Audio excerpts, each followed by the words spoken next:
Good morning and thank you for joining us. Welcome to yet another exciting edition of Breakfast Daily here on Channel 1 TV. We're coming to you live from our studios here at number 5 Owula Hansen Lane in Tesano, right here in Accra. I am Nana Tufo Boate and it's an absolute pleasure to come your way with the best breakfast on television. Now this morning I have some information for you, and this has to do with travels to the United States of America. Because the U.S. State Department has prepared plans to impose bonds, bonds as high as 15,000 US dollars for some tourism and business visas, according to a draft of a temporary final rule. Now, the bonds will be issued to visitors from countries with significant overstay rates. Listen carefully. The bonds will be issued to countries with significant overstay rates under a 12-month pilot program. So basically what it is that the United States or the U.S. State Department is preparing to run a pilot program for 12 months, which program will see the imposition of bonds to some specific visa applicants. So the B1, B2 for tourism and for business. Okay, you might be required to pay a bond of up to about 15,000 US dollars before you are issued a visa, US visa. Now, this is specifically for countries with high overstay rates. Okay, the countries or the announcement of the countries who will fall under this category is yet to be made. The pilot program is also yet to commence. We understand somewhere around August 20. But the news in there is that you may be required to pay up to about 15,000 US dollars if your country falls under this particular category of countries with high overstay rates. $15,000 as a bond before you are issued a US visa. And this will have to do with certain categories within the B1, B2 visa applicants. And so that's the information we have for you. When we say don't go and overstay, you don't understand. So I think that basically what the U.S. administration is doing is to tighten the noose around these opportunities that people tend to abuse. And so let's learn from this. Of course, they are a sovereign country, and so we cannot dictate or determine how they run their country. And then let's back down on the sense of entitlement. We don't expect them to rule according to our whims and caprices. But the news is that the United States State Department is preparing plans to pilot for 12 months a bond program where you'll be required to pay up to about 15,000 US dollars for if you are applying for a visa from a country with a high rate of overstay. Shalom. Let's tell you about the literacy challenge because we're moving into phase 2 of the competition. All right, yesterday was the big announcement of 50 contestants from across the country have made it. Yes, congratulations to them. But of course, congratulations to all applicants, anyone that sent in an entry, any student that wrote an essay to us in the very first stage. We couldn't have, of course, passed all of you into the second phase. So 50 out of the lot have made it to the second stage or the second phase of the competition, which will involve an aptitude test. Okay, so this top 50 contestants from across the country will sit for a written aptitude test on Saturday, the 9th of August at the British Council here in Accra. It's happening at 12 noon.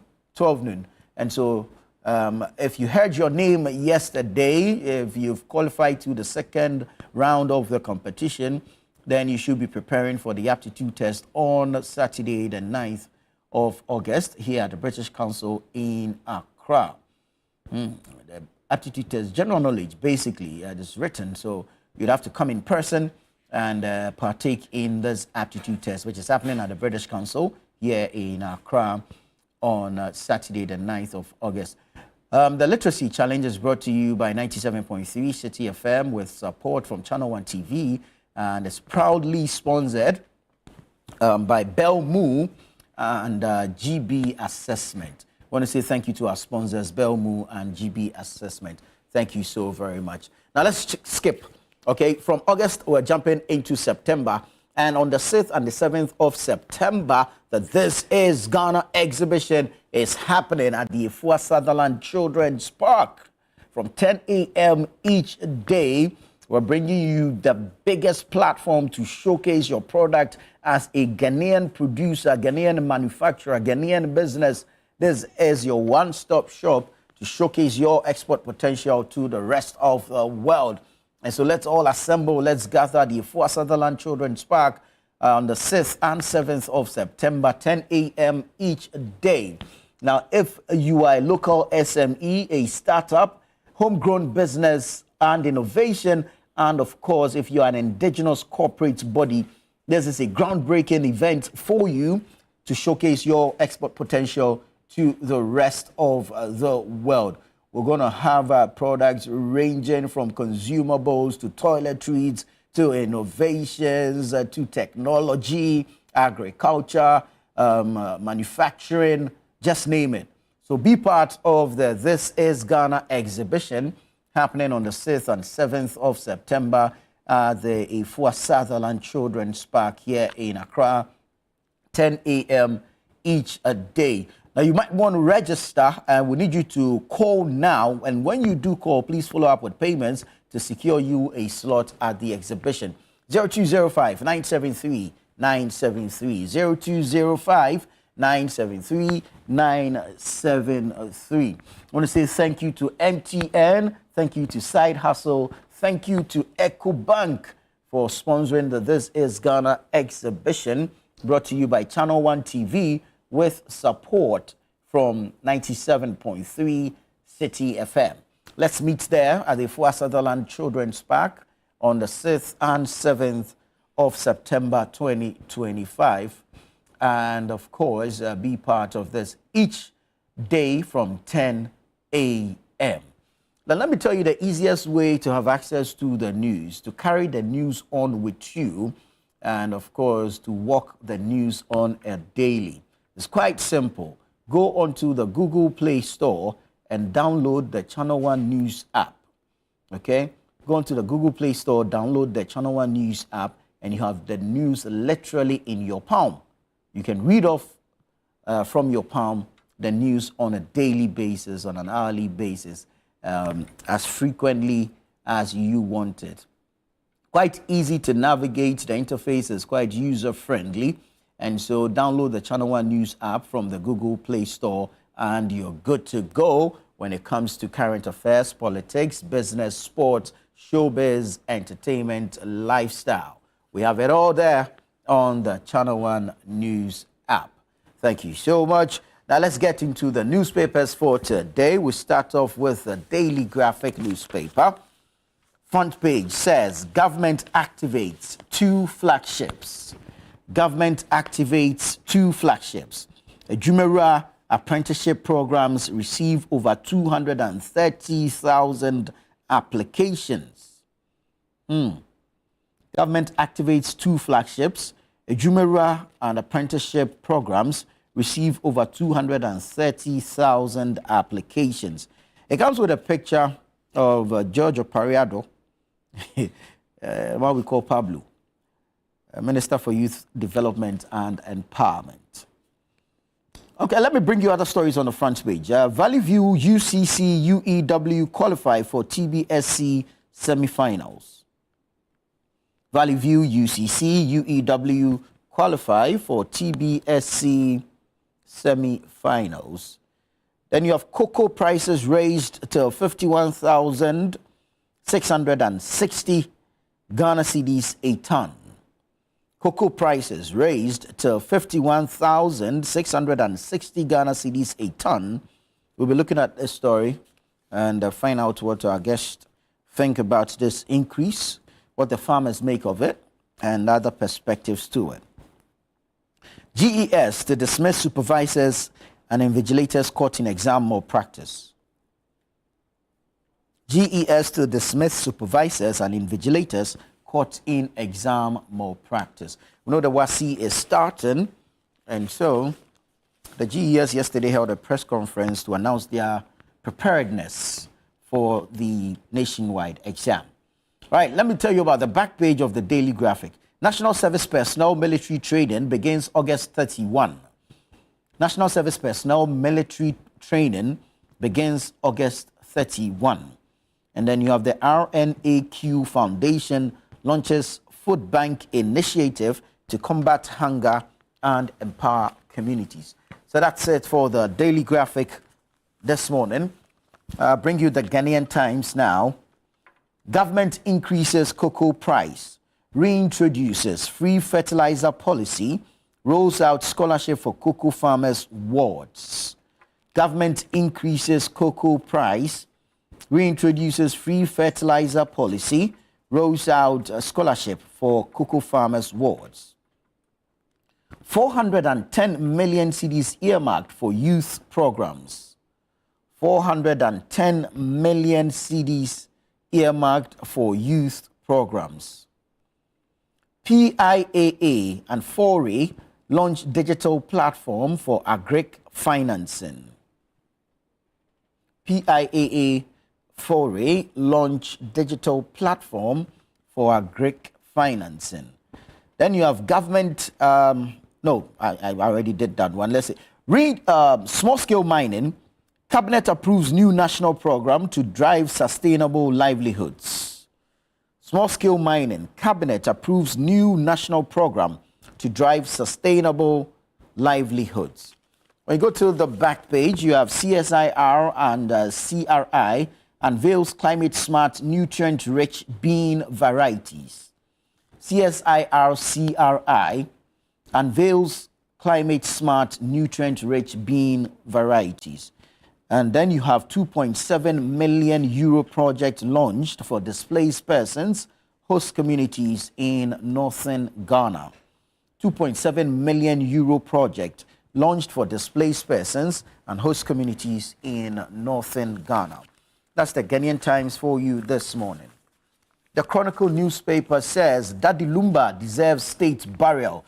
And this is attributed to Dr. Mahamudu Bawumia. Says Daddy Lumba deserves state burial. Confusion galore at NPP headquarters. Confusion galore at NPP headquarters. Acting chair allegedly sidelined. Treasurer reportedly petitions National Executive Council. Confusion galore at NPP headquarters. Acting chair allegedly sidelined. Treasurer reportedly petitions National Executive Council. Landowner sues TDC MD over alleged takeover of land. Landowner sues TDC MD over alleged takeover of land. You have some sports stories on the back page. LCB Corporate Games 2025 springs to life in Tema. Everton agreed £28 million deal for Chelsea's Dewsbury Hall. Kiernan Dewsbury Hall. Okay. Isaac must earn right to train with squad. That's Eddie Howe, the boss of Newcastle United. Now let me bring you the scripture for today as espoused by the Chronicle Newspaper. It's from the book of Philippians, the chapter number 2, the verse number 3. Do nothing from selfish ambition or conceit, but in humility count others more significant than yourselves. Do nothing from selfish ambition or conceit, but in humility count others more significant than yourselves. Philippians 2:3. May the Lord add his blessings to the reading of his word. All right, from the Chronicle, we go to the Daily Guide. Immigration officer's murder. CID retrieves blood-stained fufu pestle. It's a problem. It's a problem. Immigration officer's murder. CID retrieves blood-stained fufu pestle. Police recover 43 stolen luxury vehicles. Police recover 43 stolen luxury vehicles. Aguna Swedro SHS. 25 students suspended over same-sex proposal.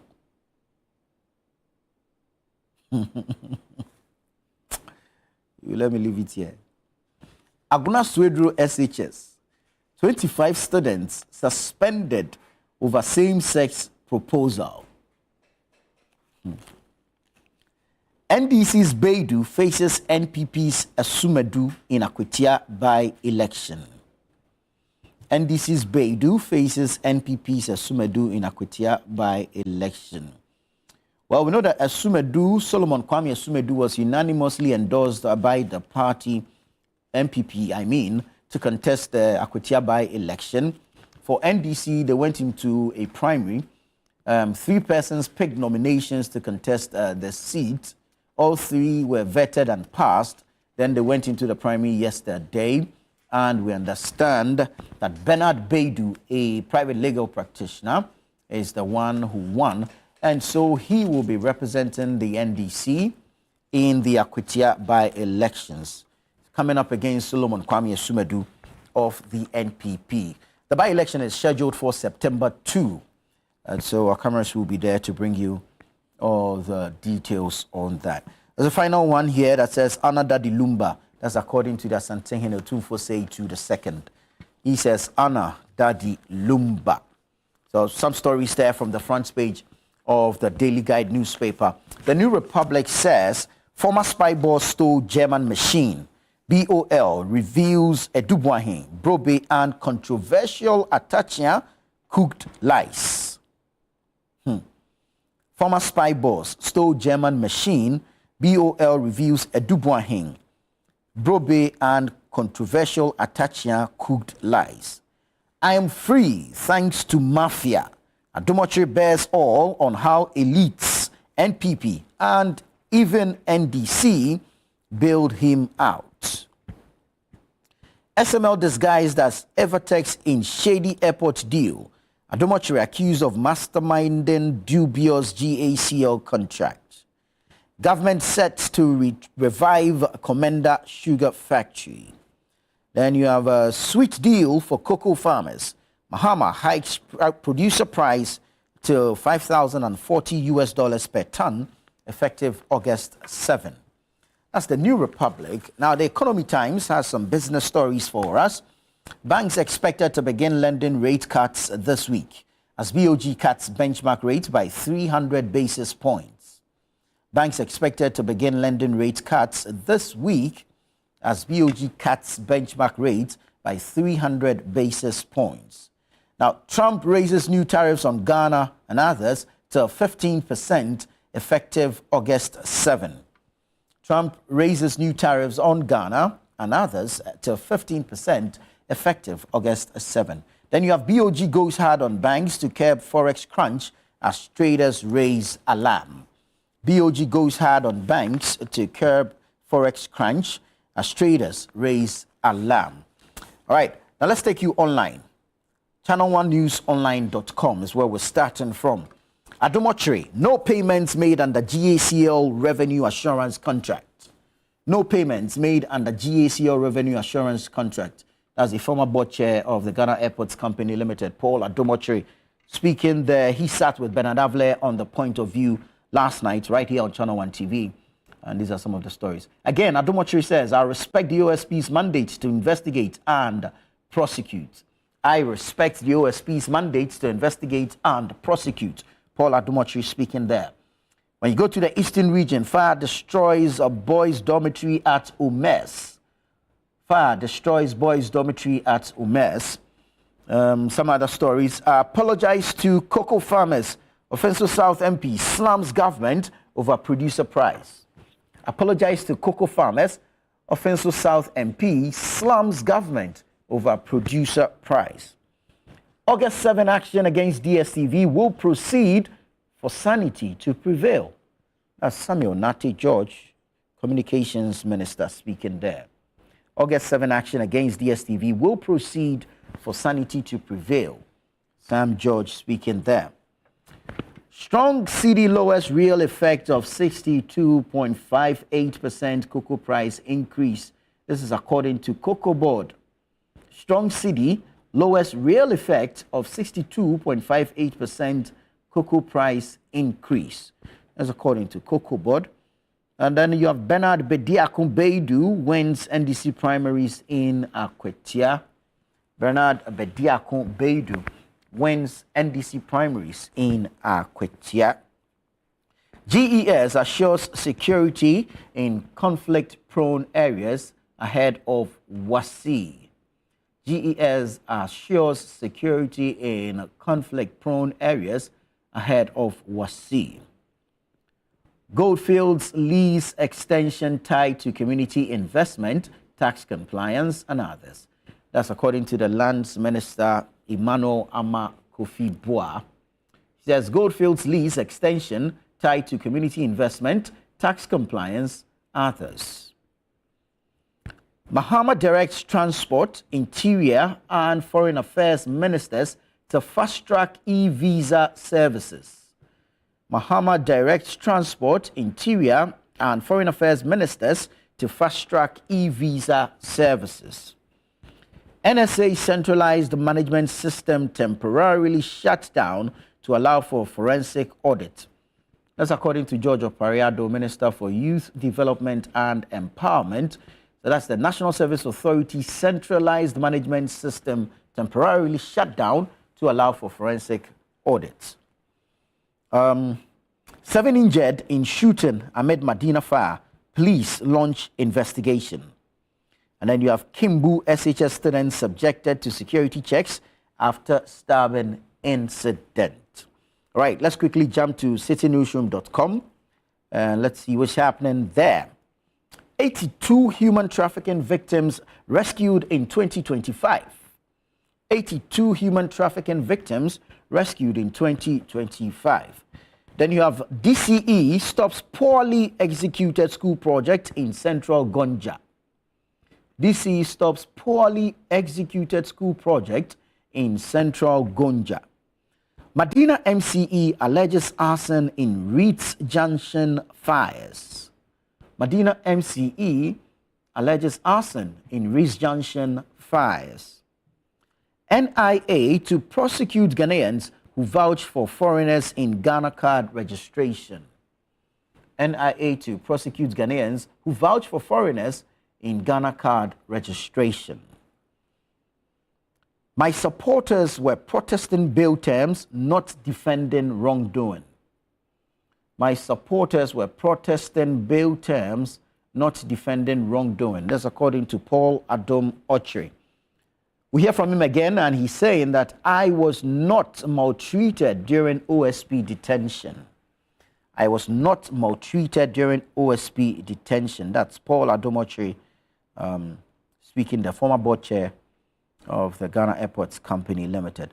Now, government cocoa price based on cooked figures, not farmer needs. That's the Offenso South Member of Parliament speaking. Government cocoa price based on cooked figures, not farmer needs. Then you have Fire Guts Boys Dormitory at Oyoko Methodist Senior High School. Fire Guts Boys Dormitory at Oyoko Methodist Senior High School. And when you go to the Upper West Region, floods cut off roads, destroy 15,000 hectares of farmland. Go to citynewsroom.com. You get details of all these stories and several others, as well as channel1newsonline.com for all the details. But download the Channel 1 News app and you get to walk with the news right on your phone. This is Breakfast Daily here on Channel 1 Television. I am Nanatufu Boateng. Stay with us. When we come back, we begin the news review segment.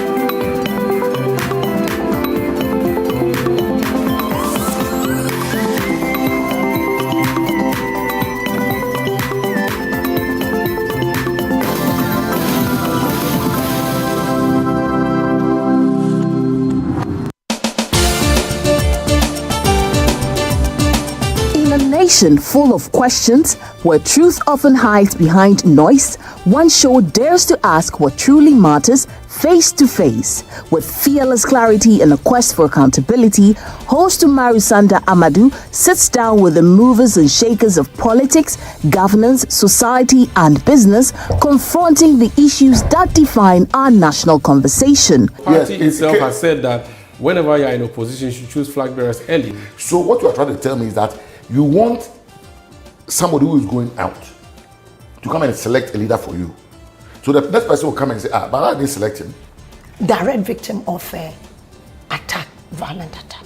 Where and when? The first one happened in Parliament. I was pregnant. Now, for me, it was legitimized by a radio or TV station giving her a position to work. So for you, take issue with GH1 and what and giving her the platform. That is where the minority is. We are on them. We've asked questions. President Mahama will be a mean president if he prioritizes only his children and DCP. He needs to demonstrate a Ghanaian government. Every Tuesday at 9 p.m., join Umaru Sanda Amadou on Face to Face as he digs deeper, challenges power, and reveals the stories shaping Ghana's future.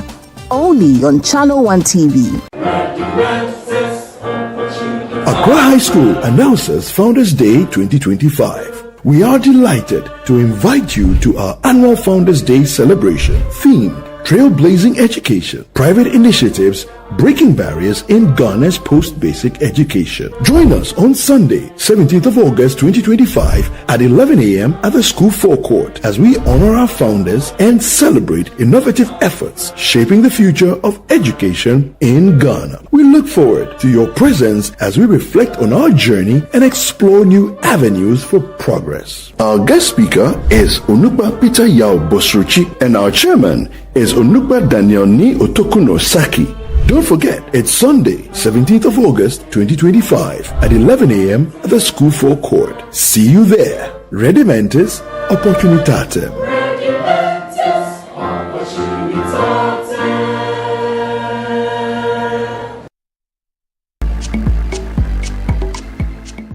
Now, she is a culinary dietitian.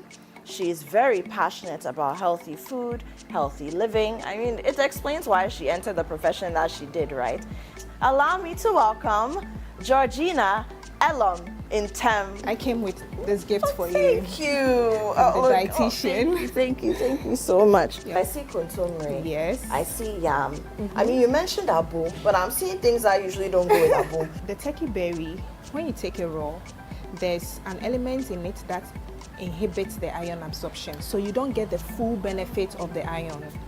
So when you boil it or parboil it, that element is taken out, it sips into the water, so you get the full benefits of the iron. So I see people blending it raw and drinking it, and I just laugh. Our oyster mushrooms, washed, cleaned, are in there as well. Sauté. And that's our protein for today. Look at that. Gorgeousness. What's cooking? Oh my God. Hi. Hi. How you doing? The place looks greeny. Yeah. What?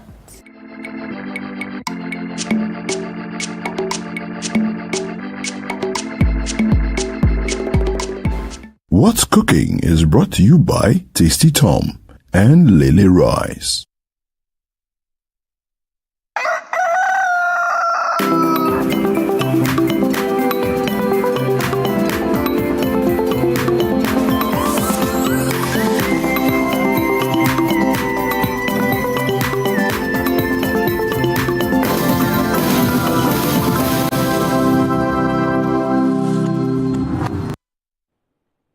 Hello there, welcome. This is Breakfast Daily on Channel 1 TV. It's time now for the news review segment. I have three strong gentlemen in the studio with me. I'll do a quick introduction and then we'll go straight into the conversations this morning. To my immediate right, Elvis Dakon, editor of the News Center. I almost threw you back to find out. The News Center newspaper, newscenter.com.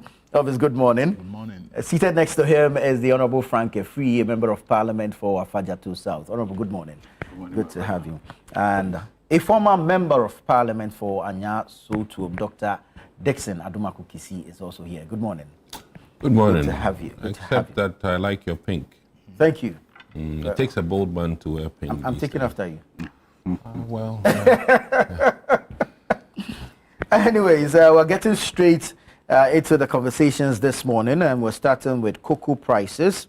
We've been told that the government has increased the price from 49,600 Ghana cedis per ton to 51,660 Ghana cedis per ton. In dollar terms, is 3,100 USD per ton to 5,040 USD per ton. If we look at prevailing economic conditions, we're told that the cedi appreciation and inflation is what has resulted in this increase. If we do the maths, is this reflective? Will the farmers be excited about this new producer prices for cocoa? Elvis. I think the second question is the question. Yeah, will the farmers be excited? You see, sometimes we talk about these things and I say, I'm not a cocoa farmer and I don't come from a cocoa growing region. So if you are talking about cocoa price, I can't really relate to it much because for me, it's none of my business. The money sum will not come to me. My parents are not cocoa farmers. I have not seen the impact. So for me, and those who are not cocoa farmers in Ghana, generally, this issue is just like something that's passing through their ears. But for the people who are into cocoa farming, they are the ones that really will be sitting and say, this price, how do I look at it? You understand it?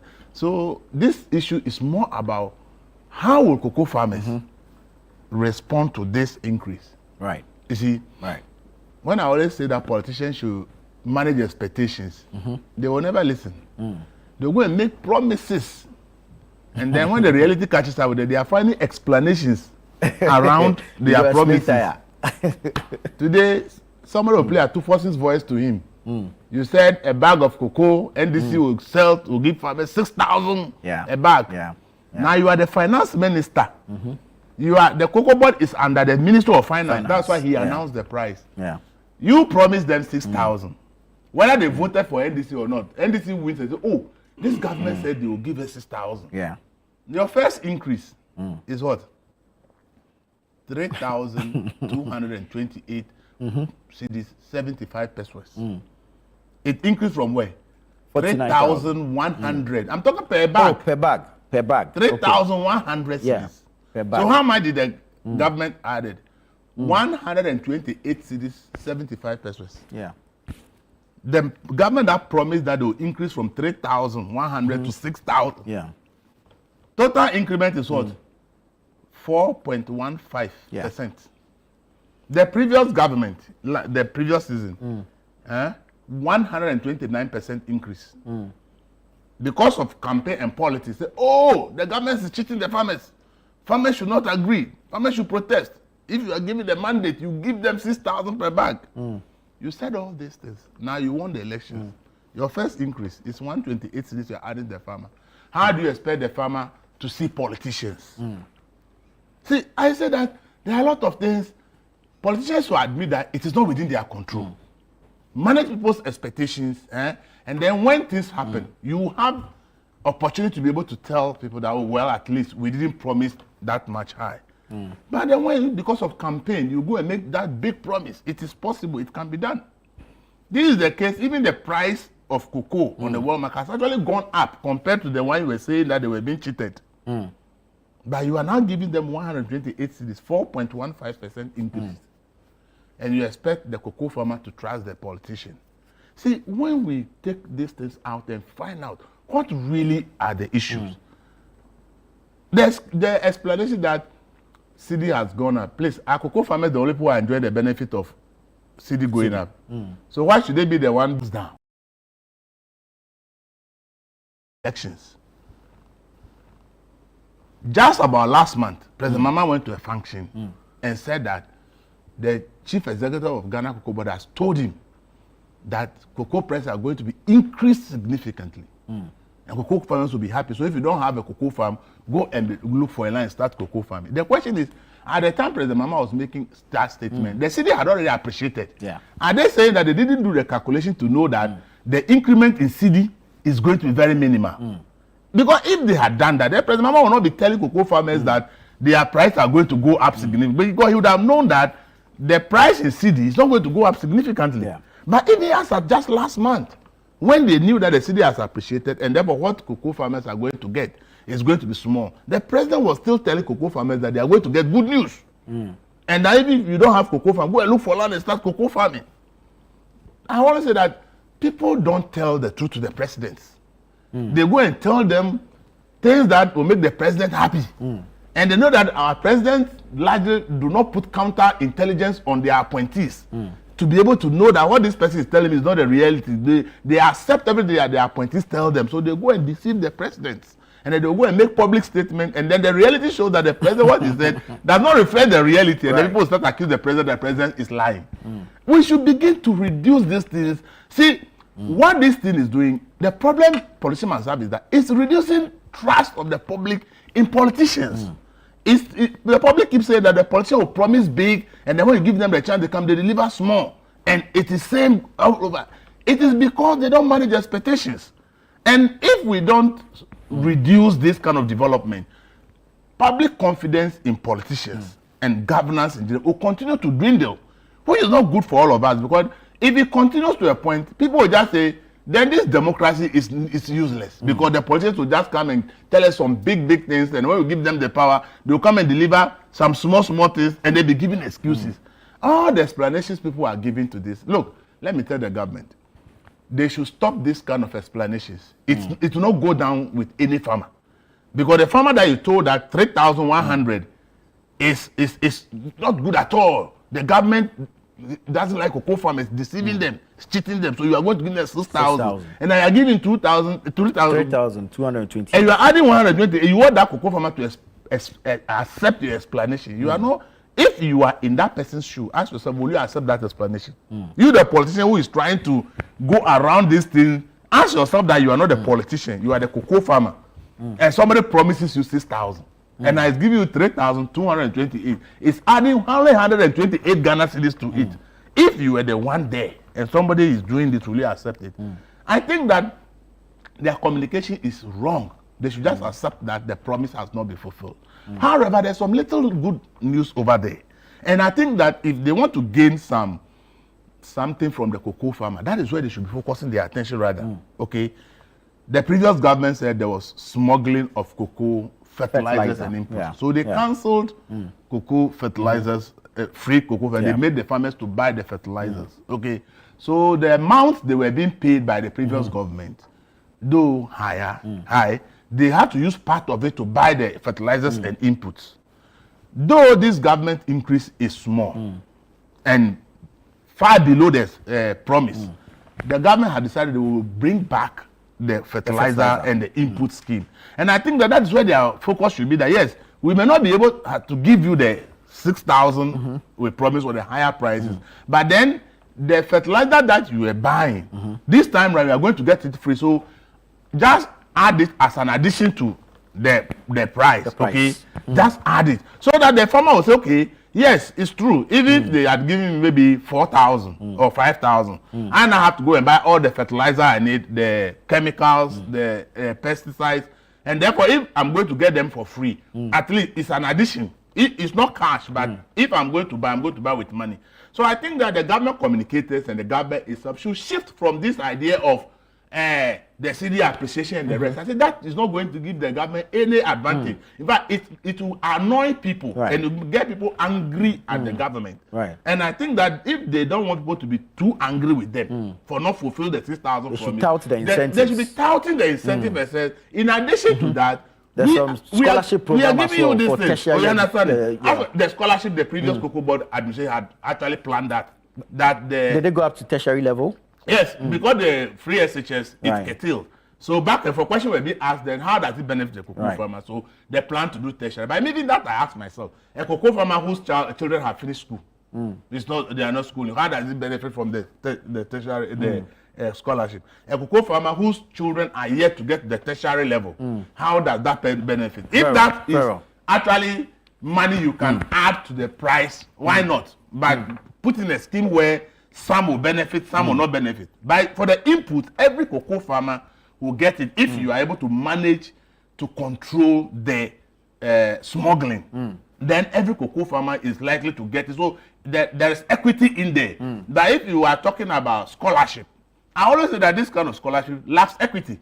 Because if I'm a cocoa farmer, I have 3 children and they are primary, they are not in secondary, let alone think about university. It means that though the money is supposed to benefit us cocoa farmers, my children are not going to benefit. Or if I'm an older cocoa farmer and all my children have finished school and are working, and money that should benefit me, say, is for scholarship, it means that you are denying me the opportunity to also benefit from that money. Sure. For me, if that could rather be funneled more into additional input so that they'll have more, or if that is money big enough that you can add it to the cocoa price, for me, I will want something that is equitable to all, rather than schemes that some will benefit, some will not benefit. So the point is, government should admit that we made a promise, but things have changed. And you see, they can't have any explanation because Tufosu actually said he will give 6,000. He's the finance minister today. Very well. And nobody will tell me that Atufosi did not promise that when it comes to power, he's going to make the city better. And if you know you are going to be finance minister, you will do something about the economy. They are telling me that because there's improvement in city's performance. I accept that. Which is also your doing. Which is also your doing, and which is also part of your promise that you have made. Right. So it means that you are making two promises that are variance. Let me hear from Honorable Fiye on this. Are we backtracking on the 6,000 promise, or we're going to stick with the argument that the CD has gained strength, and so there's a significant increase in dollar terms vis-a-vis what we are seeing in CD terms? No, certainly not. I think that in doing this whole analysis, we need to factor a lot of variables into play. It is extremely important for us to take note of where we have come from. Indeed, if you do not know where you have come from, you cannot do an absolute analysis of where you are today. That, for me, is critical. Right. Elvis made some fantastic contributions. I must admit that as politicians, we must whittle down the kind of promises we give, the level of hope we give. Okay, that is key. Okay, but then you need to appreciate this whole cocoa dynamics from a certain premise.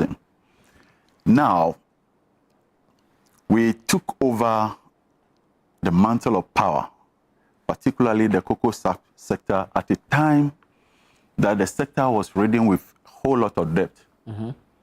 We had about 32 billion Ghana cedi debt.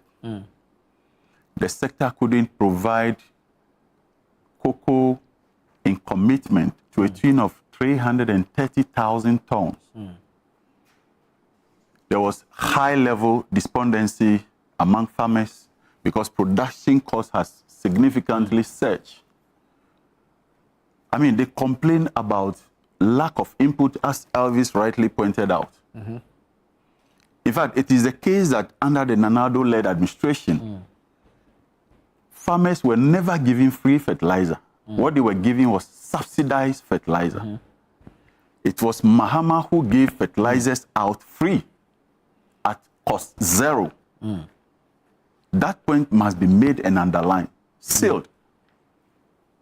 And so, therefore, if Mahama gave fertilizers to these farmers at free cost, and the next government said, oh, I cannot give it out at free, but then I'll give it to you at 50% the cost. You realize that the farmer at the word go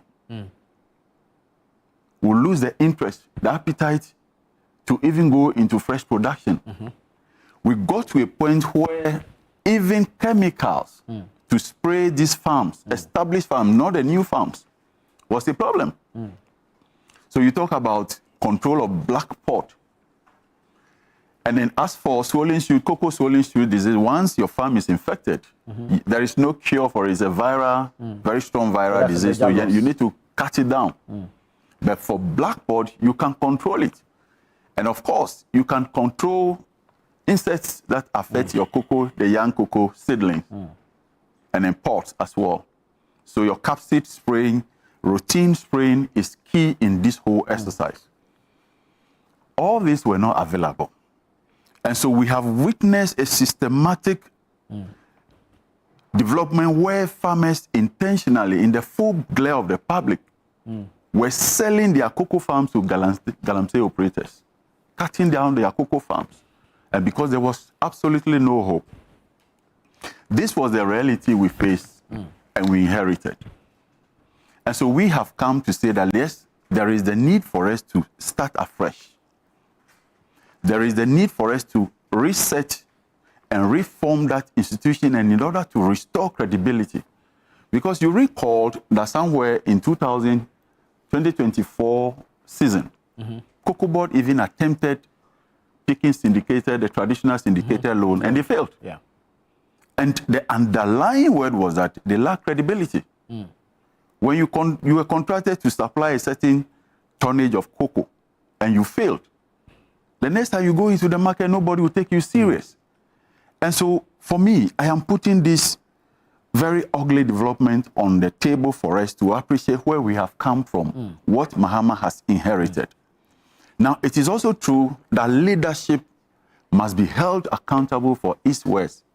So President Mahama and the NDC committed in our manifesto that, look, when given power, we will commit about 70% of the FOB price to the farmer.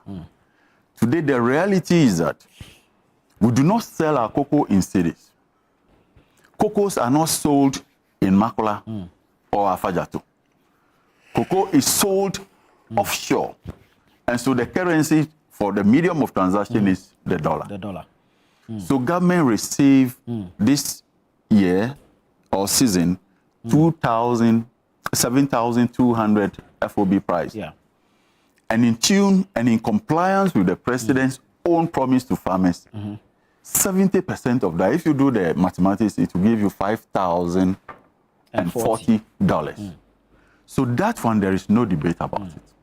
Has the president delivered or not? He has delivered.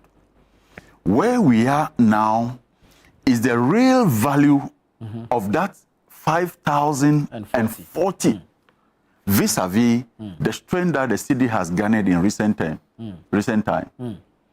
And so the MPP government in 2024 season got an FOB price of 4,850, out of which they gave farmers $3,100. The only reason the farmer had so much money in city terms was that the government then failed to fix the economy. And so the dollar was flourishing.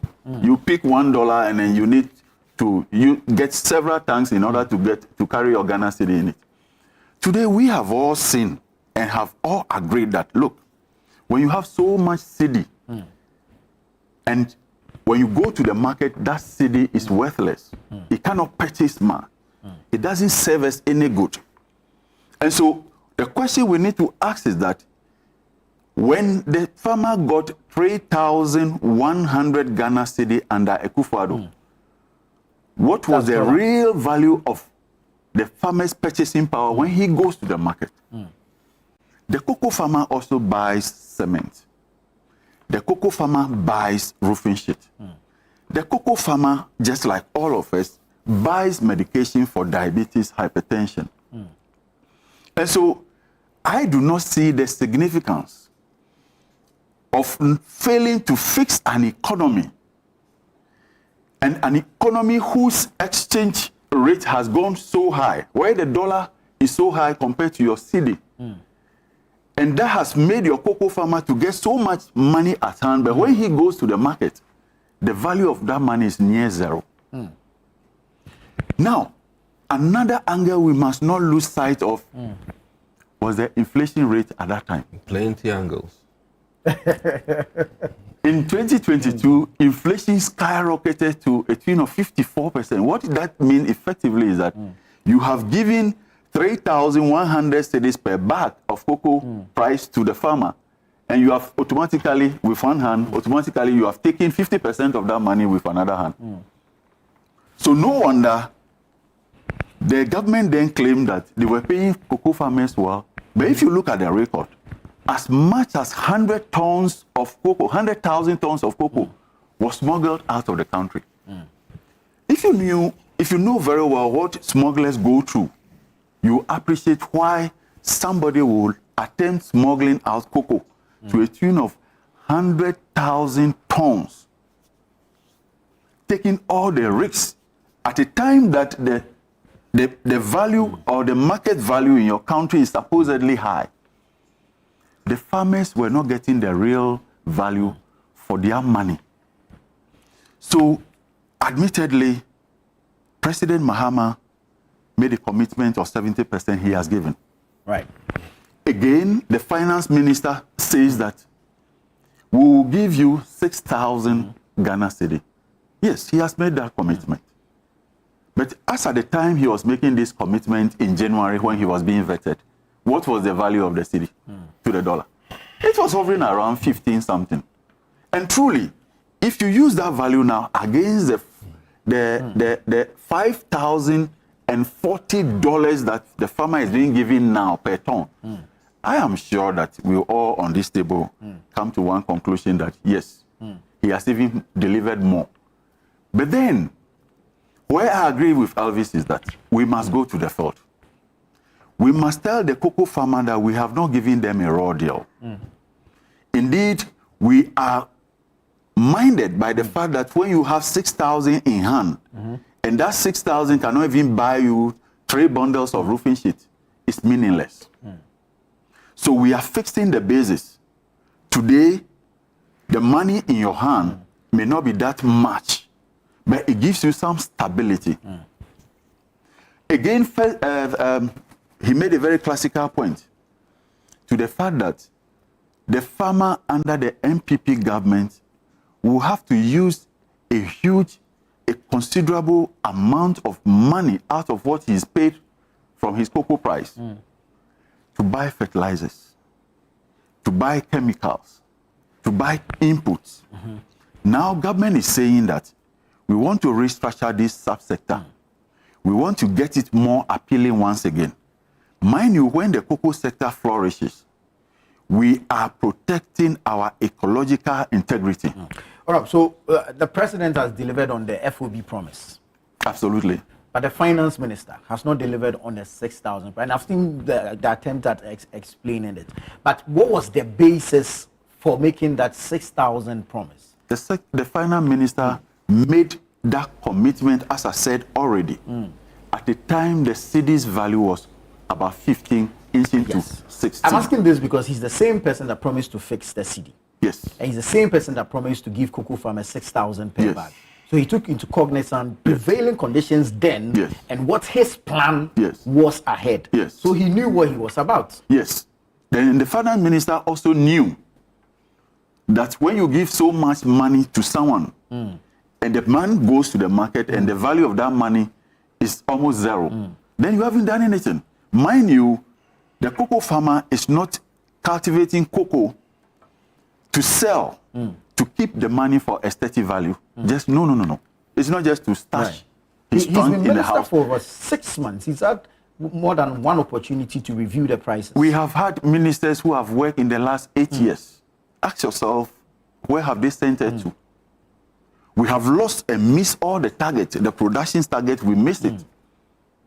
The value of the currency that needed to be stable, we miss it. And so all that Atu is saying is that, yes, I made certain commitments, but which comes first? You need the stability in order that when you are going in for that medication, you don't use all the 6,000 Ghana cedis to buy your BP or your hypertension medication, but that you have true value for it. So today, in actual terms, when you do the mathematics based on the cedi strength, it is true that it's just about 100 and something cedis that the cocoa farmer will say that in hand has come to him. But then the value of that 100 Ghana cedis, for me, in my estimation, surpasses what the MPP government gave. But you see, we must not flout this. We must not do the analysis as though we are telling the cocoa farmer that they are foolish. All of us, particularly those of us who are part of the NDC, the MPs, now that we are on recess, I am from a cocoa growing area. Afajato, we grow cocoa. Just that it's not as significant as you go to the Western North and other areas. We all have a duty to collectively join in this crusade. Go back to the cocoa farmer and explain all the arithmetic. Today, the cocoa farmer doesn't pay his son's school fee in dollars. We are within the shores of Ghana, and our legal tender is the Ghana cedi. And so you must pay for your child's school fee. And here you are, there is a government that says that yes, the free senior high school program that the previous government started, we will take good care of it. We will fix the problems that are surrounding it. i.e. the feeding challenges, we have solved it. The government has gone ahead to say that, look, it's not enough for the son of the cocoa farmer to earn education at senior high school level. And so I am giving you another bailout by paying for the first year school fee of your son and daughter. And so we are making some incremental, progress. Albeit fixing the entire economy. And I want to appeal to our respected cocoa farmers that, look, this government is a caring one. This is the very first intervention we are making in the 6-month journey of our 4-year mandate. Please and please, it is still possible that even before even before the end of year, this is not about it, but we are possible. I mean, when you say it is possible, we all know where to look at. So that one is, it's gone. It's gone. It's gone. It's gone with the wind. It's gone with the wind. Look, cocoa prices can still some form of bonuses can be given to the farmer, albeit before the end of year, depending on how the economy goes. Let me hear from Doc. Doc, cocoa producer prices. Is it a win or farmers have been handed a raw deal? Well, let me say a good morning again, and let me respectfully say that I don't envy Ifrie. He's in a tight position there. Today, Nawa. Today has been very difficult, and I can appreciate how he's been trying to be. Forgive me for using the word dodgy. Listen, I was listening to Elvis as if he was MPP. But Elvis is a neutral person on the set. I say that because he was literally saying it as it is. Truth be told, reality has hit at a force. And rule one in politics, sometimes you are never to admit guilt, unfortunately. And that is why Honorable Ifrie is struggling to bring up, in fact, all the woes of the MPP to make reason why the cocoa price has just been increased by just a tad bit, about 100 Ghana or 200 Ghana. 128. 75%. And so any. Listen, I think that I'll borrow from Elvis's point of view that sometimes when you are promising, make sure it's a realistic promise. Listen, the NDC overdid it in terms of how they castigated MPP about cocoa pricing. Listen, I've heard Ifrie, but the key point was that Atuforsen was telling Ghanaians and cocoa farmers that, listen, you are being cheated today, and that what you've gotten, you should have gotten X amount, and that when I come, barring all foreseen considerations, I'm going to give you this. He didn't tell us that when the exchange rate changes, he will change what he was going to give cocoa farmers. I think he should have been very explicit that, when I come, dollar to CD will change, so my promise to will change. Listen, he was categorical that you are being cheated today. So let's bite the bullet. Let's admit that we did not do our calculations well, and we overpromised. We just wanted to paint the MPP bad to the cocoa farmers. Let me say that I'm not necessarily happy that Atuforsen has failed to meet or give what he promised. And $120, honestly speaking, chicken change compared to what he had promised. And let me remind our other people that, listen, I weep because Tetekwashi Memorial Hospital, which should show us what cocoa has done for this country, doesn't. The Institute for Handling Cocoa Affairs in this country, in terms of the soil research, the bean itself, and things like that, very deplorable. I mean, I would have hoped that even in the entire world, we would have had one of the best in terms of engineering for cocoa seeds and things like that. But unfortunately, let me almost tell you in plain view that what the Germans use on wheat, Indian hemp, is far advanced than what we even do here for cocoa, which is our main deal. And for that matter, these are some of the very unfortunate, significant things that we are failing to do. And I mean, there's so much we haven't done for cocoa. If you go to Cocoa Clinic today, it's not in the best of shape. We're using cocoa funds for roads that are not necessarily even within cocoa districts. There are major issues. But in all of this, the farmer and his family, have they improved from 2024 to 2025 as the NDC had promised? And I would say that we're yet to get there. We are yet to get there. So all the explanations, I'm sure Atufosi knew all these explanations when he promised. Yeah. So easy, he has not delivered.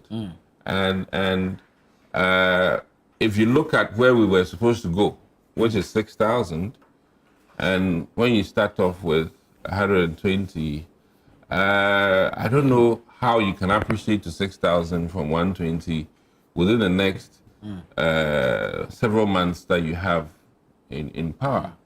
And let me wish him well, but we need to be truthful to Ghanaians that we overhyped and we were just saying things to make the current government unpopular. One thing that The previous government unpopular. Sorry, the previous. I mean, current at the time. At the time, during the campaign. Unpopular. Do the farmers deserve an apology? Well, they will not get an apology. The farmers, I can tell them today that Atufosin and Mahama administration will find it very difficult to apologize for the hope that they gave them and for the truthful lies. Okay, truthful lies. As it stands, then it was truthful, but now I've been lied to. In the sense that you told me that you take us to school, you do all kinds of things for us, but as for the pricing, we've been ripped, and that you're going to improve it, double the amount. And here we are, we're nowhere close. So, sorry, I've not been convinced by all the hula baloo you've given us today. You've made an attempt to salvage Honorable Atufosin, but this one won't fly. And I'm just being as real as it is that, listen, in the past 2 years, I think it is under the leadership of Honorable Dr. Brian Champon that we saw a bigger increase. And I'm yet to see if Atufosin can beat that. If he beats that increment where we were before we came to 3,200 or so, then the conversation can start. And we must admit that it took some very challenging moves to get what they got last year. And I really think that this calls for us sometimes to be very careful of some of the things we say just to win votes. And I agree with Elvis. I mean, he couldn't have said it better that, politicians, we say all kinds of things to garner votes, irrespective of the inability to do it. And for all the many things that the NDC have done, as for the cocoa price, it has exposed them. The cocoa pricing has exposed you big time, and I think that we will advisably continue to remind Ghanaians that, listen, NDC lied to all of us in the thick of the elections, and you know, people were very sympathetic with the cocoa farmers when they heard that Arthur Forson was telling people that, I can make it better than what you have, and clearly, as it stands now, Western North roads that are supposed to be bringing us cocoa are still in a very deplorable state. I'm hoping that these promises of roads will see daylight, and then all the things that Uncle Frankie from Afajato is saying might be a reality. So as it stands now, to sum it all up, one, we've been lied to by Arthur Forson, especially with regards to the cocoa pricing. $120 is not what we bargained for, not what he told us, and he did not tell us he was going to necessarily change his stance, because when he comes, inflation will change. When he comes, standard of living will change. These were not part of the deal. And if that was the case, we should have been told that though I'm promising 6,000, when I come, the dollar to CD rate will change. So the 6,000 will also change. These are not, that's not how he put it. So, Finance Minister, I think he should go and come back. And I know it's going to be very difficult for him to say that, I'm sorry, I lied to you. It's going to be very difficult. Arthur Forson cannot say that. And many of his own statements are now biting him in the sense that whilst in opposition, he had the liberty to say all kinds of things, but in doing is another thing when reality sets in. So, of all the many things, as for the cocoa pricing, it has exposed the NDC and made all of Ghana realize that, in fact, the challenges that persisted under the Nana Addo Dankwa Akufo-Addo were real, and that it was not government's own intention not to elevate the prices to an extent that it couldn't. And let me also clear one key thing. The syndicate loan was not necessarily because of just the failure to meet cocoa targets. The country as a whole, our credibility with the international market was down, and that we were, in a junk status, and that I don't want to bring all the narrative. We know it. So I just wanted to clarify that our inability to conclude with the syndicate loan was as a result of our debt repayment ills or woes, and for that matter, was not necessarily because of just our cocoa tonnage, and also the quantum that was illegally taken out of the country was not one individual, so it was bits and bits and bits. You can't haul that quantum in just one heist. So it was in bits and bits, and the conglomerate included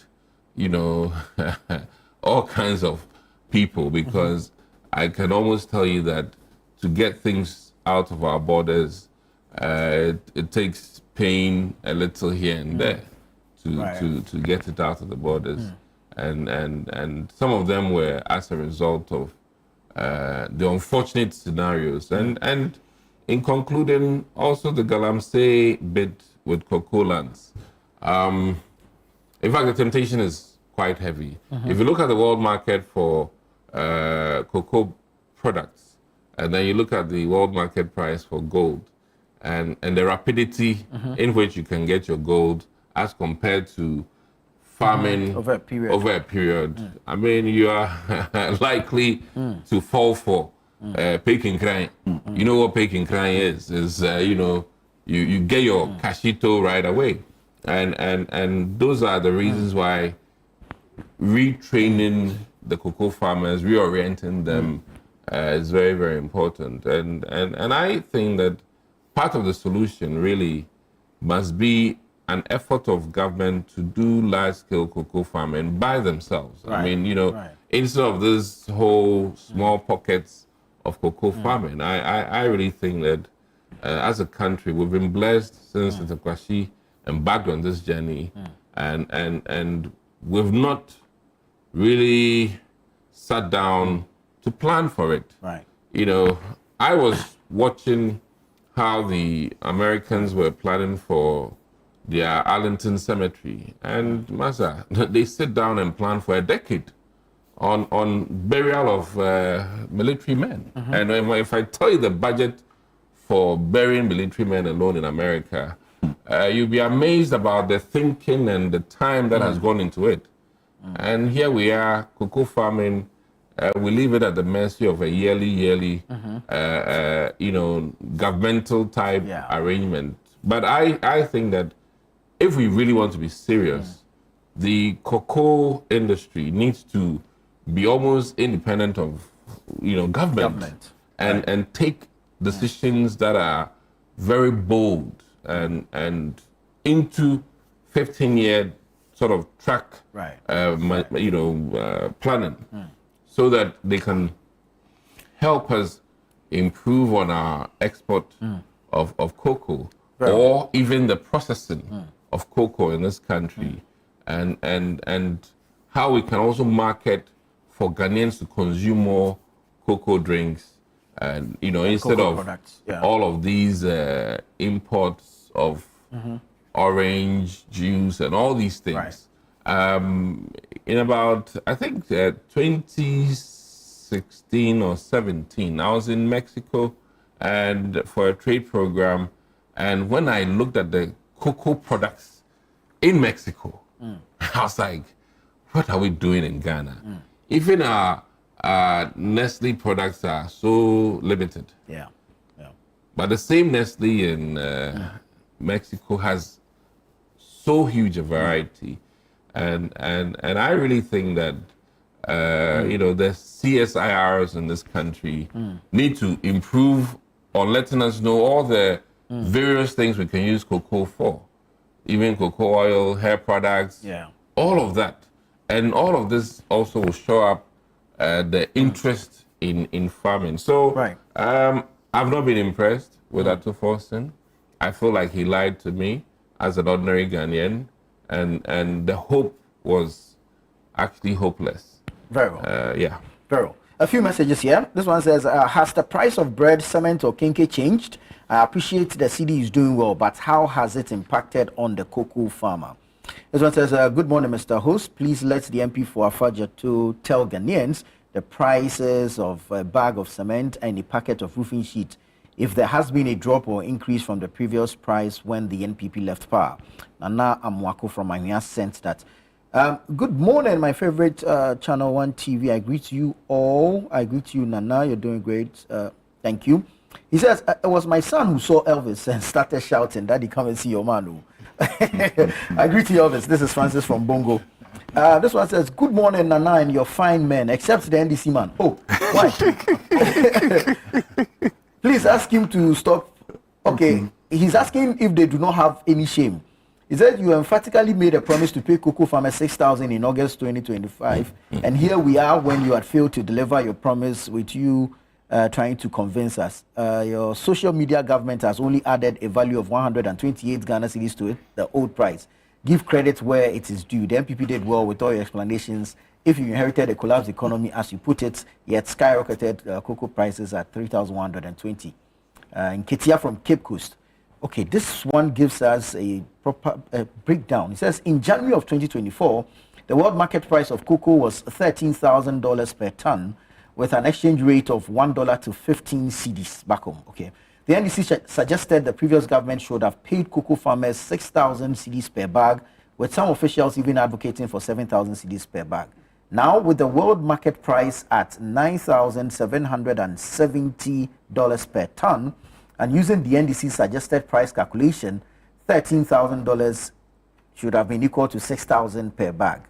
$9,770, approximately 4,509 Ghana cedis per bag. Considering the exchange rate, NDC's proposed 6,000 per bag at 15 cedis to $1. With a current rate of 10.50 to $1, the equivalent price will be 6,000 at 15 per dollar, should equal to 4,200 cedis at 10 cedis per dollar. This raises questions about the NDC's pricing proposal. The NDC has scammed cocoa farmers. And he's also Elvis. He says he's Elvis from Cape Coast. Well, keep your messages coming in, and we'll do our best to read them, as many as we can.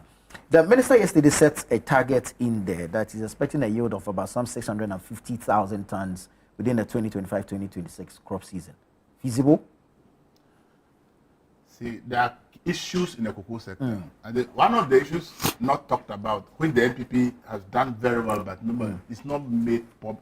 They don't make a lot of noise about it, is that the farms are old and the trees are dying. Okay, and the blackboard and social has killed a lot of farms. So the NPP, actually not giving the fertilizer subsidies for free, also decided that they have to rehabilitate farms. Okay. At no cost to the farmer. They cut out the entire farms, replant it, nest it about 2 years, and then they hand it over to the farmer. They took some huge loan from the AFDB. Okay. And that's at the time of October last year. They have done about 153,000 acres that have been planted and all that. And that's at the time they plant the cocoa and it's now growing. The farmer is provided with sackets of plantain to plant so that it can be reliant on the plantain and all that. It's not an attempt to revive dying farms. Because the point is, you can have large farms, but if the trees are so old that the yields on the trees are small, you will not get much. So the idea is to get new cocoa trees coming. So that project is also ongoing, and I hope this government continues, because a lot of farms really have problems, especially in the western region. Look, the damage was very huge, so the farms were affected. So these projections, and I hope, is based on real data from the ground. And is it? I don't know is it that within the short 6 months, and this is trying to pay them, like people's standard of living have changed drastically. I said, governments are always happy to say, they want to say this as if when they tell you that your life has improved, it means you accept it. The truth of that is not what you tell somebody that his or her life has improved, is what the person accepts. It's what the person experiences. It's what the person knows that is happening to him or her. So if you are telling me that the 3,280, because it has gone up people's lives, go and ask the cocoa farmer whether his or her life has really improved. If they say their life has improved, fine. But if you are sitting as a politician, you are trying to tell the ordinary person that because of factor A, B, C, your life has improved, it's a political message. The reality is that it's only the ordinary person who can look at his expenditure patterns and says, the money that I have, though not the 6,000, I think my life has improved. And that's why politicians lose election. They don't understand, because they craft messages, and when they keep repeating it, believing that the Goebbels theory of you repeating something to people means they'll believe it. They'll believe it. Truth of the matter, Goebbels theory doesn't work when it comes to people's standard of living. So you can tell me that my life has improved. It doesn't mean that my life has improved. There's the reality. So this fixation on the fact that because it has gone up, things have improved. Now you buy bread. When I told him going to Parliament, he mentioned certain commodities, but interestingly, he didn't mention the ones that the price have not gone down. And now I said in Accra here, one of the food we eat a lot is kenke. Kenke, yeah. Where I live, the price of kenke is the same. It has not changed. The same size, it has not changed. So you see, this idea of trying to say because it has gone up, all of a sudden, standard of living has improved generally. Government should be more careful about such message, because it will get into their head as government, and they'll feel like, oh, that we are telling the people that their lives are improved, that they believe it. Please, government should be very careful. And I'll never talk about, previous government got cocoa, the price they got, which they determined, was less than 5,000, and they gave $3,100. And then As this in the government FOB. is yes, and this government is quoting 7,200, and they give 540. So why is it that you are saying cedi appreciation alone is the reason why the farmers have gotten 128 Ghana cedis? Cocoa, we have to admit that there are a myriad of challenges in the cocoa sector, and we need to address it drastically so that we can have some improvement. But the truth of the matter is that as we speak today, I'm not sure that you go to any cocoa community and tell them that their life has improved, and they will say yes. They will not believe you. That's what I'm saying. Honorable should tell his party that they should focus on the fact that they are going to give them free fertilizer. Right. They are going to get free fertilizers, so that the fertilizer, the cost will be like an add-on. If they had given it in cash, the money would have gone up. Then the farmer will be thinking about, but if you are focusing and telling the person that your life is so, the person, where is the improvement? I buy the kinky the same price. I buy this, and somebody sitting on TV telling me my life has improved. Is it which one is the person talking about? So I think that let's be realistic. And as he himself has said, I think he just give me a good advice that all MPs in cocoa growing community, when they go back, because they are on holidays, they should try and get in touch with the people. And when they go, they shouldn't go and be telling the people the explanation is given. They should ask the people that, what do you think about the price? And in your standard of living, are you happy with it? They should get feedback. They shouldn't go and be telling the farmers and organize a meeting, government has done well and the city has gone up, so the price you are giving is the right price, and that's what you determine. Please, if they go with that message, you will finish and go back, the farmer will be insulting you behind, because you have just come to tell him that he or she doesn't know what is happening in his life. I think that communication, I've told you, governments in Africa and Ghana, they don't really pay attention to the kind of communication that can easily sync with the people. They get some people just come up and say, let's use this argument. They don't even sit down and say, if I'm in the person's shoe, and the person is on the other side, and the person comes to tell me this, and I compare with my life, it's not there, how will I respond? That is the way I think communication should be. But political parties and governments always think that they know it best. When they sit and say, this issue, it doesn't look good, but we can't apologize, but let's find some excuse and explanation. And they come out and say, everybody go and repeat it to the people. As if you repeat the people will make the people believe it or change their lifestyle. It doesn't work that way. I think that we are a country, let's accept that promise has not been fulfilled. If the, as I said, look, unless cocoa price get to about 10, 12,000, then the 6,000 they are talking about can get there. And even if that you improve the cedi, and you are saying because cedi is really going down further, then we are having an issue. And you see, that's why when we pump 1.4 billion. Because the value would then change. So when we are pumping the same dollars to get the cedi down, and the IMF is saying, be careful. Because there are other consequences of what you are doing. One of the consequences is that it's true. If the cedi had remained at 14.7 as at December, when the NPP left office, and they did this, at least they may not get the 6,000, but maybe at least they would have surpassed 4,000. You understand? But because we put in the dollars, and then the cedi dropped, now you are faced with the consequences of, you put in the dollars and the cedi has dropped, but then the cocoa farmers' money has gone down. So let's manage the economy minus the partisanship, because economy doesn't know party colors. It bites. As I said, we are talking about me. Maybe Honorable is from me. I'm not from. So whatever you talk, cocoa price has gone up. I just hear. I say, okay, some farmer. But the real understanding of what has happened is the price of only talk like the cocoa farmer. The one who is the farmer is the one that lets you talk. And you see, gold and cocoa that we are talking about. That's Honorable. I think if government can have a program to increase cocoa, it will help. Because we say government is telling the price of a ton of cocoa is 7,200. Okay, an ounce of gold is 3,300. It means that if we can produce like numbers Ivory Coast is producing, it means that the money that will be coming from cocoa will be heavily dependent on the rapidity of production. Thank you, Elvis. I'll go around the table one last time, but let me take a break here. Well, when I come back, I'll take responses on the cocoa producer pricing, and then we'll move on to other issues. Stay with us. This is the News Review segment on Breakfast Daily here on Channel 1 TV. We'll be right back.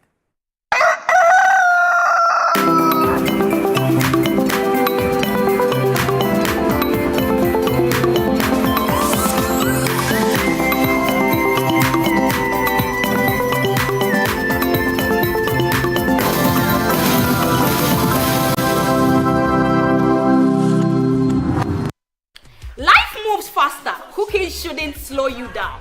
Introducing the newest Franco microwave, specially made for you, the fastest and safest way to cook. Defrost, reheat, melt, and cook with Franco microwave with advanced technology that knows exactly what you want. Visit our website at www.francotrading.com. Download our Franco Trading app on Google Play Store or Apple App Store. For bulk purchasing and enquiries, call the numbers on your screen. Franco microwave, simple controls, smart sensors. Franco, the home of quality microwave. Ghana, get ready! The biggest sales event of the year is back. National Sales Leaders Conference 2025, organized by Core Event Solutions, powered by MGA Consulting, and proudly supported by Chartered Institute of Marketing Ghana and Association of Ghana Industries. Happening on August 19th to 21st at the Accra International Conference Center. The special guest of honor for this big event is the Chief of Staff, Honorable Julius Deborah. Join over 2,000 participants including CEOs, Managing Directors, Sales and Marketing Heads, among others, for 3 unforgettable days of insights and high-level networking with 68 seasoned speakers tackling 25 impactful topics across various industries. This is the one event you can't afford to miss. Reserve your seats now. Visit www.nslcaccra.org or call 0502-711-070 to secure your ticket. NSLC 2025, redefining sales excellence for a dynamic market. Curious about what's happening beyond your borders? Beyond Borders takes you there. Every Wednesday at 7 p.m., join Caleb Kuda as he explores the stories that shape our world, connecting you with Ghanaians in other cultures and seeing the world through their eyes. So we've learned one thing: you leave your shoes outside. Wow. Tuesdays, you know, I won't go to Ghana dressed in a Lacoste. As director of operations. From international politics to the human stories that define nations, Beyond Borders brings you a fresh perspective of Ghanaians around the world, one conversation at a time. Beyond Borders with Caleb Kuda airs Wednesdays at 7 p.m. only on Channel 1 TV. In a world filled with challenges, we all need guidance, hope, and a lifeline to anchor us. This is Lifeline, and I'm your host, Fred Crunchy Mensah. From social issues, relationship challenges, and family matters, Lifeline is here to inspire, uplift, and guide you on your journey. Where we give you support, where we hold your hand through the valley and through the thick and thins of life. Join Bishop Fred Crunchy Mensah. I welcome you especially to Lifeline. Every Tuesday and Thursday at 10 p.m. right here on Channel 1 TV.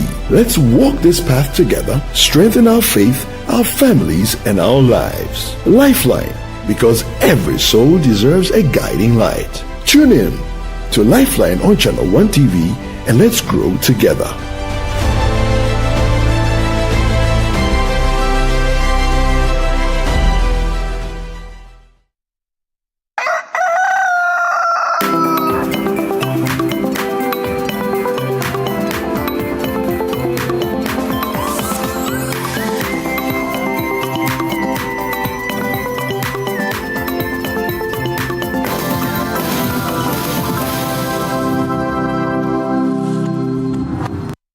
This is Breakfast Daily here on Channel 1 TV. We're having the news review segment. I'll go around the table one last time on this cocoa price and issue. Honorable Kisi, if the Producer Price Review Committee has approved certain rates, margins, and fees for all stakeholders within the supply chain, if they're given free fertilizer and inputs now, cumulatively, is this not good news for the cocoa farm? See, the things must trickle down. But just like OPEC, when they said these things within country to the arrangements, and that is where we are failing as a country. And I made mention of for instance, healthcare for cocoa farmers. I mean, if you go to Tetekwashi Memorial, you might not see even one farmer there, or a family member of a farmer for cocoa. And these are some of the things that we've not done well. Koforidua has some big cocoa facilities there.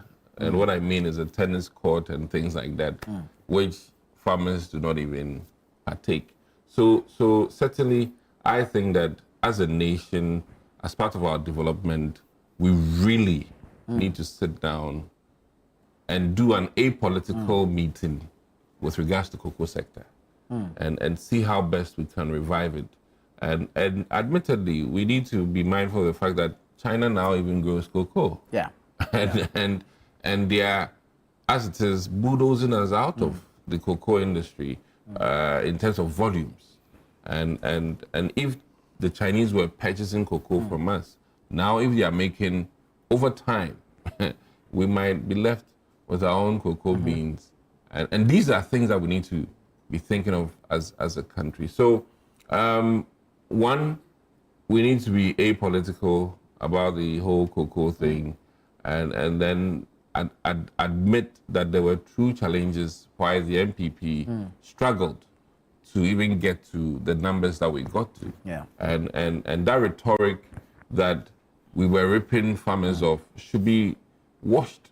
And as it is now, the finance minister has to come out clearly and say that, listen, from opposition, the things that he was basing his arguments on, now that he's gotten into the chair, reality is dawning on him, and he's seeing that it is almost not doable, and that things affect other things. And let me also end on a note that the economy is not just exchange rate. Yeah, true. There's so many factors. So Honorable Atuforse needs to be aware that the economy is not just the exchange rate, and that your disposable income, as Free has been saying, is very important, but the disposable income depends on so many other things. Transportation fares. Now that we have 1 Ghana per fuel levy, and COVID levy still persisting, which this same government had also promised that when they come, COVID levy will be removed. Yeah. Only that reality has set in. So I think that for the first 6-8 months, reality is catching up to government, and they need to tell the truth to Ghanaians that we had hoped, we thought the MPP was wrong about all of these things, but in reality, you have limited control over some of these things because you deal with the world market, and if the world market prices are so, you cannot go and sell it at a different price unless there's a black market, and government does not deal in black markets. Very well. Government will not. So more incentives are needed for the average cocoa farmer, and if government can improve on those incentives, though they've added $120, I think that giving them things to attend to the disease of cocoa crops, and then incentives for fertilizers and even equipment. And when we say equipment, tractors, things to till the ground, I mean all of these things that come into cocoa farming. And I'll be excited if National Service incorporates more people into cocoa farming. Sometimes the youth have to be made excited, or youth can be drawn into cocoa farming, so that with technology we can all improve the kind of beans that we are trading. So it's a sad day for the NDC. And a difficult day for communicators of the NDC, and I wish them well, but it's a very tough one. They overpromised, they overhyped, and now reality has set in. And cocoa prices have exposed them this time around. Very well. Thank you. Honorable Fiye. Yeah, Nana, thank you so much.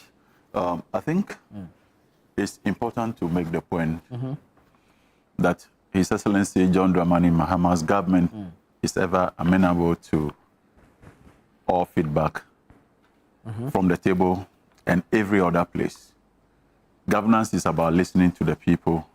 But you see, for me, what is instructive to note is a point that my senior Dr. Kisi made earlier on, that they presided over a junk economy. And I think that was his description.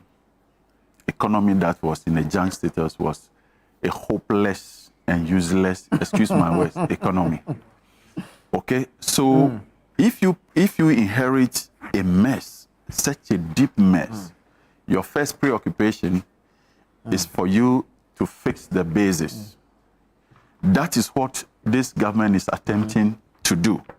Because we have come to appreciate that there is a difference between $3,100, which the MPP was paying the farmer, as against the $5,040 that the Mahama regime is giving the farmer. The only reason we are having this conversation is that the mess that he said they have left and handed to Mahama is such that Mahama has cleaned part of the mess, such that the exchange rate, which was so high then, is now, the cedi is now stronger. And so if you translate $5,040 into cedi terms, that is why at the end of the day, the cedi equivalent of what is handed to the farmer is not that much. But I made a point also that, look, what we need to do is to go the extra mile to say whether the farmers' purchasing power has improved or not. And Elvis made the point that, look, we should go to the cocoa growing areas. I earlier submitted that I am from a cocoa growing area. And then these are cocoa farmers who have voted for us. Okay? And so we know that if not for nothing, the cocoa farmer is a bit happy that there is stability. The cocoa farmer is hopeful of a much better earning tomorrow. So the spate of smuggling that we witnessed under them as a result of the valueless nature of the cedi, where people were sending their produce to across the border, Togo and other places, I think that those are the things that we need to whittle down. Okay, the point Elvis made earlier on, that the MPP regime couldn't give free fertilizers because they were rehabilitating farms. I am a student of agriculture, and I've been following this particular development. The policy to rehabilitate old moribund farms and to transform them in order to improve yields. I think that it's been almost about 3 to 4 years now. Ordinarily, if these things was done properly, we should be witnessing the result in the yield. Okay? And so, if you establish or rehabilitate an old farm, it presupposes that you have planted new seedlings in between. Okay? Now, if you do not give fertilizer to those new seedlings, how do you hope that they grow? And so if you go now, the reality on the ground is that most of them, because of the scorchy sun that we witnessed last year, most of them have even died. And in addition to the fact that the government has not even given these farmers fertilizer to apply, so they've developed stunted. The growth that we should witness now has not even come. So these are the realities that we are talking about. But you see, if you give the farmer 5,000 cedis today, expecting the farmer to go and buy his own logistics and input, okay, sometimes the difficulty is that these farmers have variety of needs and problems and challenges. And so if government gives them fertilizers, chemicals and other input, it works much better than giving them the money to go and buy. Sometimes they even find logistical challenges with accessing market because of poor and bad roads. And so the policy, as Elvis rightly said, that we should trump, or we should try to emphasize that point, that is one of the trump cards that this government has in telling the farmer that, yes, we are aware of your challenges. We even know the difficulties that you have in procuring this input and then this logistics. That is what we now want to absorb in addition to the price quotation we have given you. Mind you, in the last 8 years, we had a regime under Nana Akufo-Addo, Dr. Bawumia, where they set out to build 111 district hospitals. Some of these hospitals were supposedly captured in cocoa growing areas. Right. How many of them was finished? Not even one. Not even one. So how then do you turn around to say that you are a champion of the welfare of the cocoa farmer? Go and see the book of Cocoa Board, the number and amount, the number of kilometers of cocoa roads that have been abandoned. Right. And so these are the harsh realities that we have inherited. And admittedly, we need to be sober. We need to be calm. Approach the cocoa farmer and split all the issues, put them on the table and tell them that, look, we haven't given you a bad deal. This is just the beginning to get the basics fixed. Subsequently, you smile and smile very broadly. Very well. I'll take a few more messages. This one says... no cocoa farmer will sit down for East Farm to die because there's no fertilizer. They will spend money to buy spend money. Very well. That's why Akufo is projecting an increase. It's because new farms are coming up. Right. So that's why you can project an increase. If the farms are dying, Galamsey is destroying others. How would the minister be projecting an increase? The minister is projecting that increase because the president and the government has set out to embark on a 200,000 acre cocoa farm. But would they be yielding? Would they yield food this year? No, would they yielding food this year?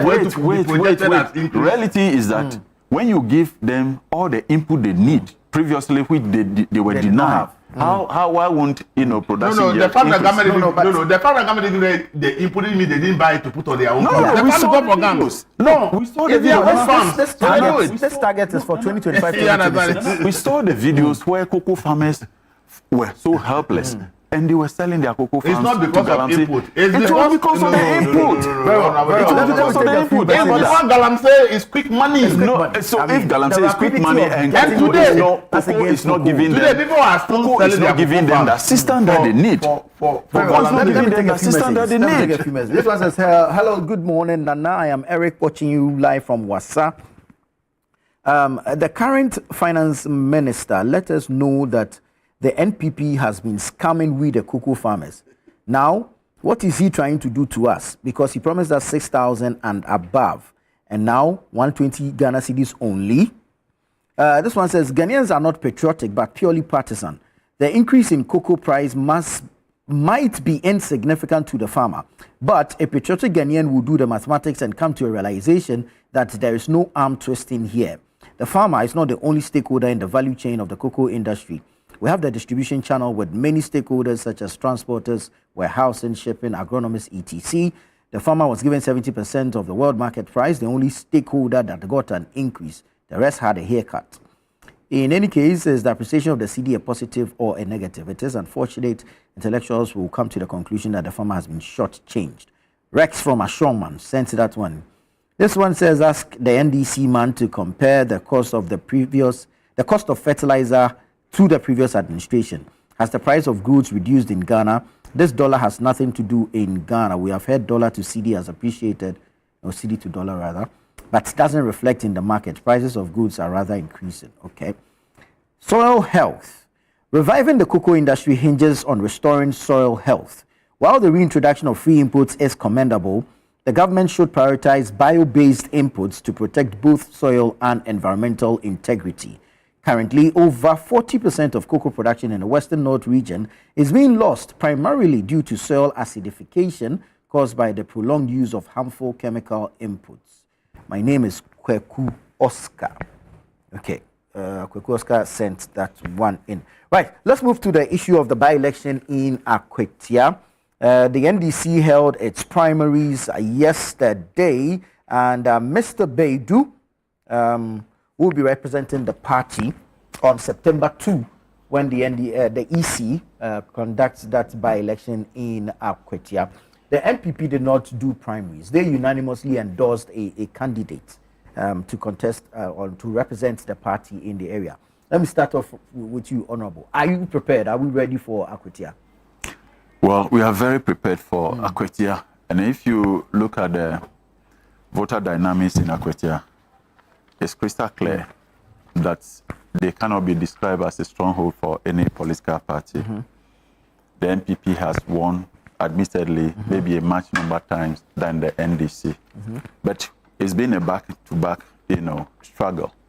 And then for us in the NDC, we are certain that we need at all times possible to deepen internal democratic principles. And so the unfortunate death of the Neskumi, the late former MP, occasioned the need for us to go for a by-election. But we said, look, there is the need for you to give the opportunity to the people to select the one who represent them best, through an elective process, a competitive elective process. And so that is what we just witnessed somewhere yesterday, where Bernard won the day. Bernard has been a party person who has risen through the rank, who knows the ground very well. I have served the people of Afajato South right from the base to the constituency chairmanship level before earning their trust to represent them in parliament. I think so when it happens that way, you come to the table with a lot of experience in terms of the wishes, the desires of the people, the composition, as in the ethnic composition of the whole area, the religious composition, which message to carry to where. Those things are very critical. But you just oppose this to what the MPP has done. Well, democracy has not got any constant or specific formula. So they will tell you that acclamation is also a form of democracy. So they have elected, is it Asumedu? Yeah, that's good. Solomon Kwame Asumedu. I think it reminds me of Asin North. Charles Owusu, a businessman, has got all the money, all the network so-called, and then Asin North, we went to the pool, and the people chose between the one who has consistently been with them, share in their pain, knows their aspirations, knows their heart desires, and that was how come the NDC won the day in Asin North. We are hoping and expectant of the fact that, look, there is now a clean slate. My honorable colleague who has passed on, may his soul rest in peace, is no more.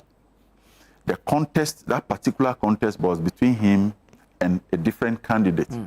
Today, the people, the delegates of the NDC have elected someone else so that the previous candidates compete in the primaries.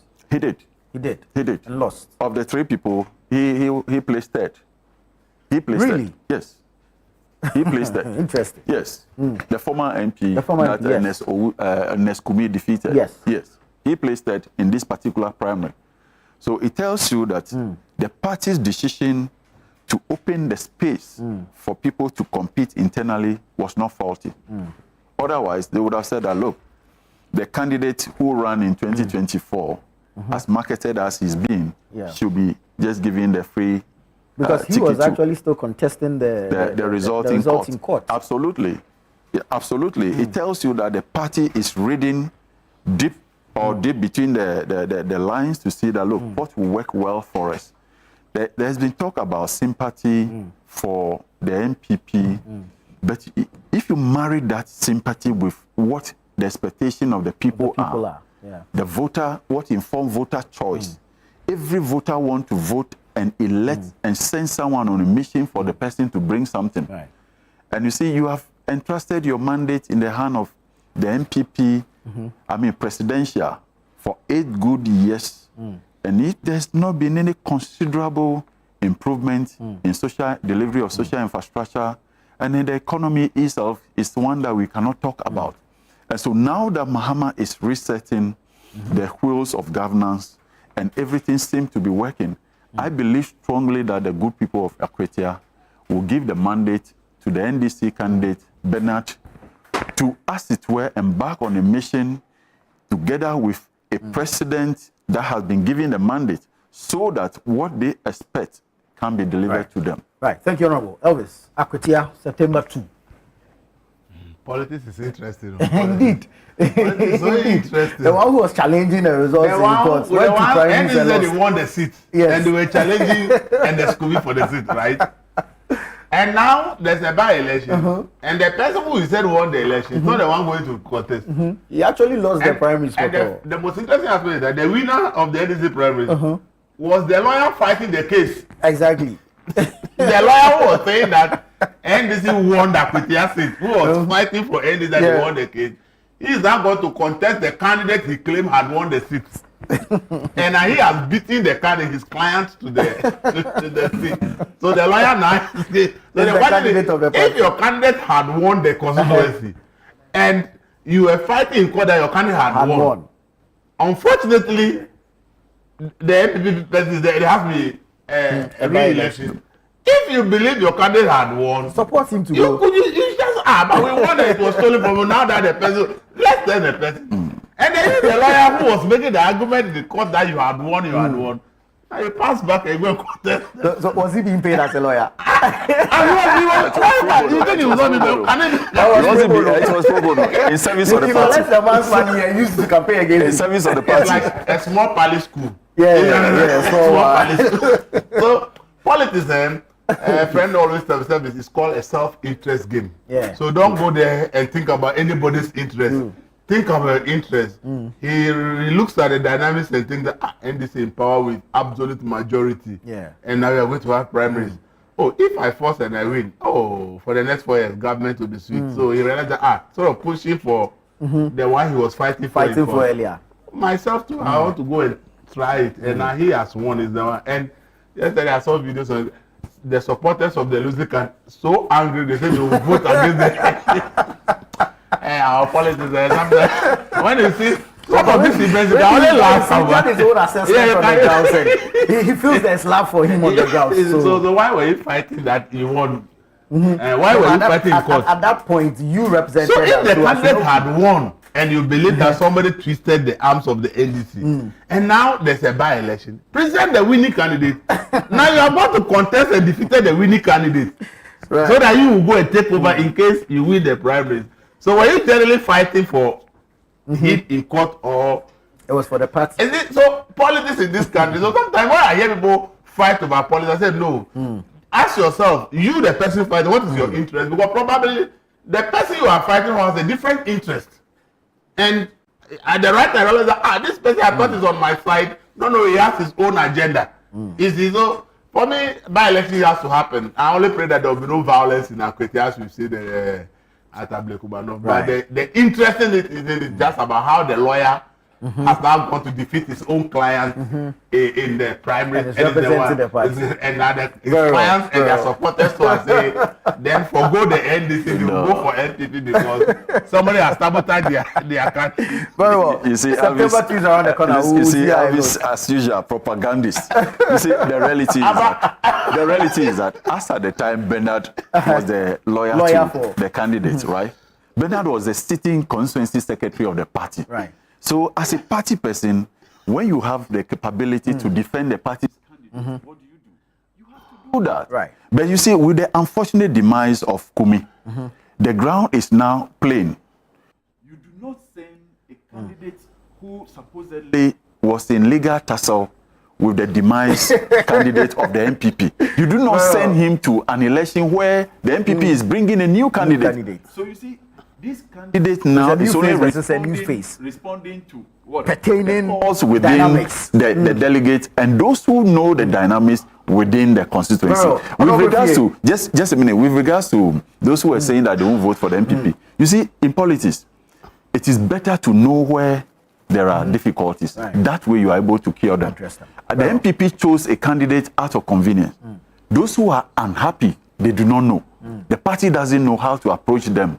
We are certain that with the track record of John Dramani Mahama, we will be able to sort this thing out and win Akwetia. Elvis Dako, and earlier we had the Honorable Adumaku Kisi also here with us. I am Nanatufo Boateng. This has been the news review segment here on Breakfast Daily. Stay with us. The show continues after this.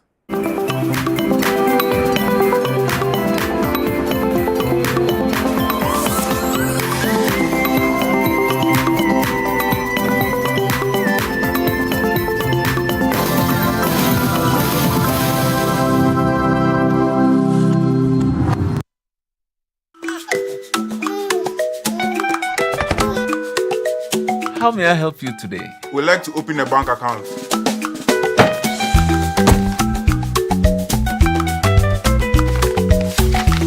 Sign here, sign here, sign here, and here. And now you draw direction to your house. I need your thumbprint. And I'll need your birth certificate too. No, I need the original. A lot has changed since you banked like this. So have we. We've made it easier than ever to open an account online and bank on the go through our mobile app, online banking, and more. EcoBank, a better way to bank your way. Sign here, and here. EcoBank, the Pan-African Bank.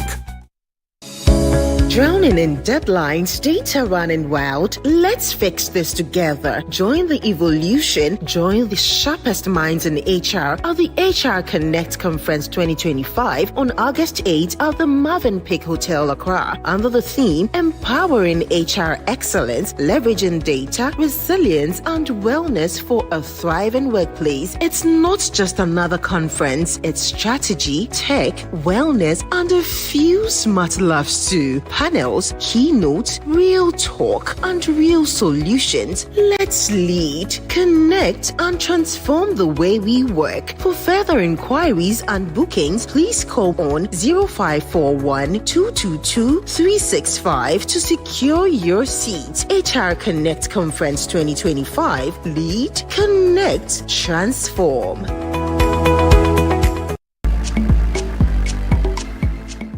Now, she is a culinary dietitian. She's very passionate about healthy food, healthy living. I mean, it explains why she entered the profession that she did, right?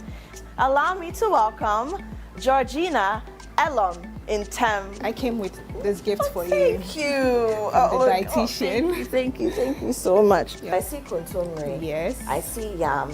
I mean, you mentioned abu, but I'm seeing things that usually don't go with abu. The turkey berry, when you take it raw, there's an element in it that inhibits the iron absorption, so you don't get the full benefit of the iron. So when you boil it or parboil it, that element is taken out, it sips into the water, so you get the full benefit of the iron. So I see people blending it raw and drinking it, and I just laugh. Our oyster mushrooms, washed, cleaned, are in there as well. And that's our protein for today. Look at that. Gorgeousness. What's cooking? Oh my God. Hi. How you doing? The place looks greeny. Yeah. What?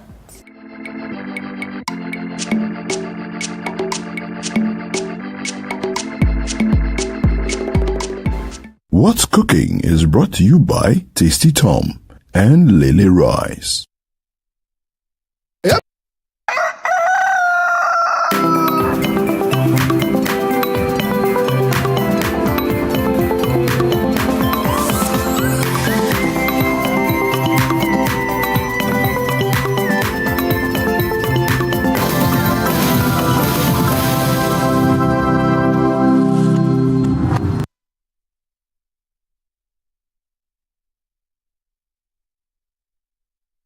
Once more, good morning to you, ladies and gentlemen. You are tuned in to Breakfast Daily right here on Channel 1 TV.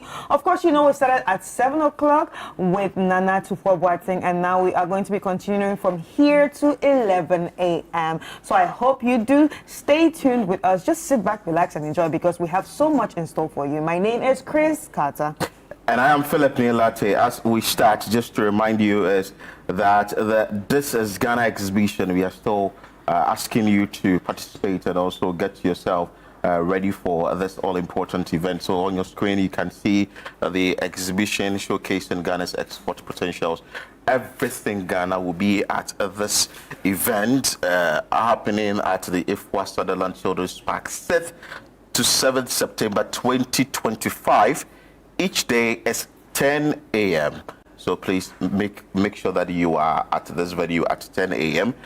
Registration is ongoing, and we keep saying that you may call to register, but you have to make payment. Very important, because you need to get your slot. So on the final day or 5 days getting to the event, you wouldn't be saying that you weren't part of the entire event because you just registered and you've not paid. So please and please again, when you call, make payment, and we are good to go. All right, so as you already know, yesterday we announced the 50 students who have made it to the next level when it comes to the literacy challenge. And the literacy challenge level 2 is all about the aptitude test that's going to be happening this Saturday. So the top 50 contestants from across Ghana to make it to the next round of the literacy challenge shall take part in this written aptitude test. It's going to be happening at the British Council at 12 noon.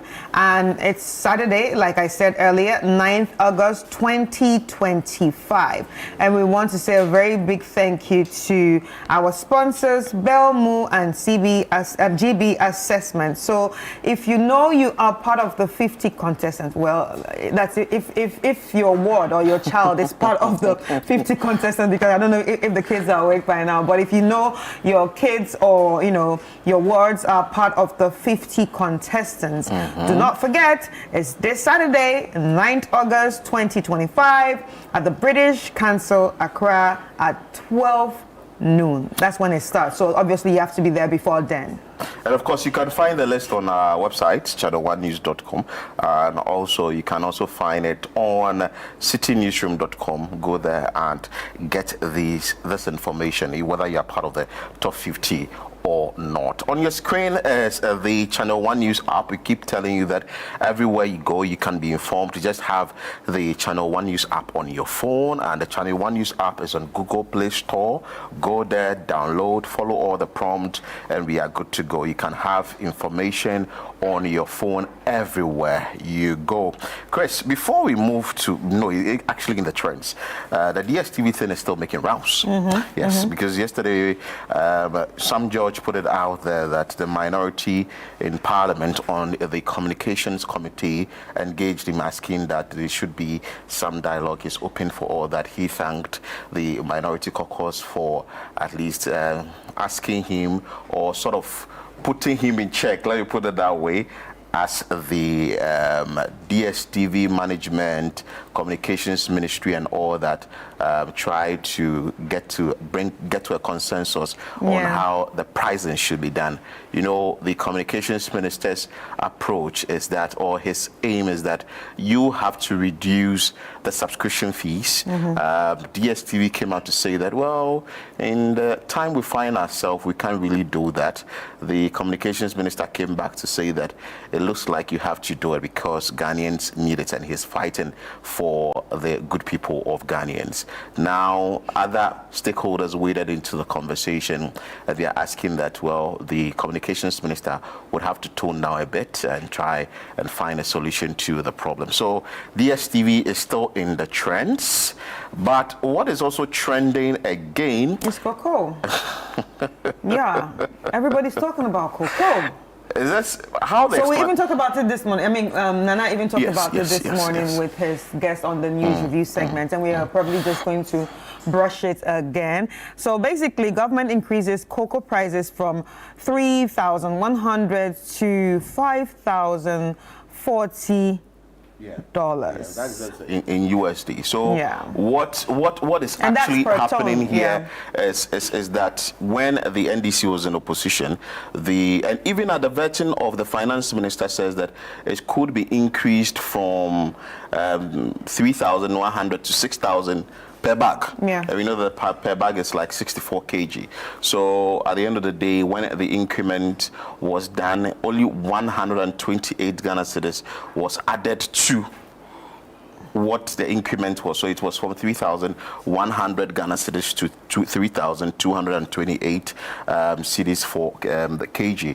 And that has been the whole issue with the public uproar and all that.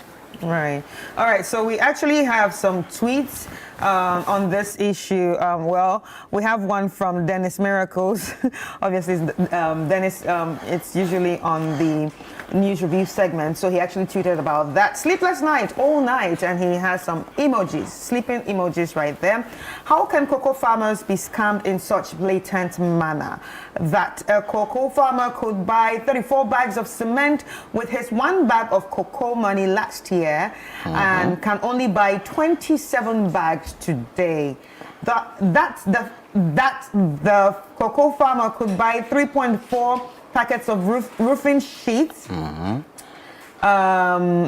talked about roofing sheets. 3.4 packets of roofing sheets in 2024 can only buy 1.6 packets in 2025. The cocoa farmer could buy 424 pieces of five blocks in 24, can only buy 375 pieces in 2025.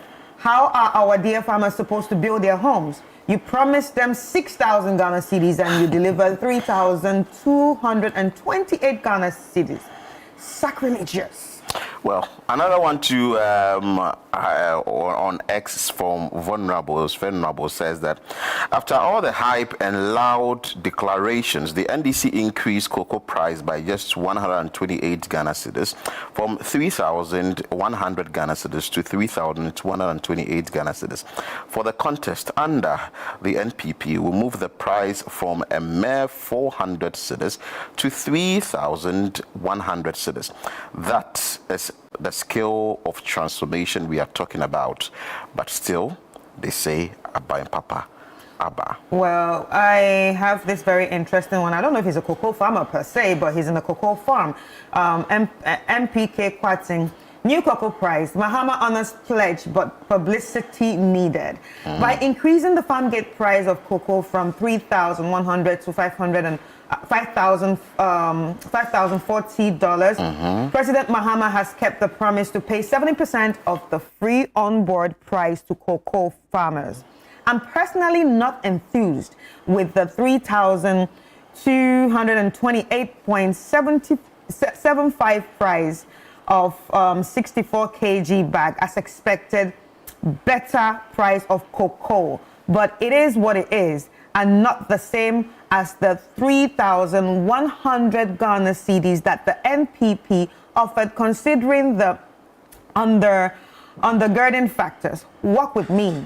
You will be fully abreast with the realities. When global gross FOB value was $9,000 and more, the NPP pegged it to $4,850 with a farm gate price of $3,100, denoting 63% of the FOB. What aided them was the weak cedi that accumulated into an exchange of 16 cedis to $1. For instance, while the producer price of 3,100 pegged 64 kg bag of cocoa at 3,100 Ghana cedis, with a rate of 16 in 2024, the same farm gate price of $3,100 per ton is a paltry 1,875 Ghana cedis, 93 pesos, with a rate of 10.25 in 25. So it's a very long tweet. Yeah, it's a very long tweet. He's explaining, he's trying to explain, he's trying to make it make sense to people that do not understand. But if you want more of that, you can head on to X and just type cocoa when it comes to what is trending, and you will see different tweets on that. The minority argues that it's just a scam. The NDC has scammed the cocoa farmers and all that. Finally, before we move to another thing from Sir Obama Pokwasi, says, what's this long whining statement which does not address your promise, increasing the price of a bag of cocoa for from 3,100 to 6,000 Ghana cedis as promised in opposition? Well, that has resulted in the entire argument that the NDC made a promise with at one end when it was in opposition, moved into power, and now it's doing otherwise.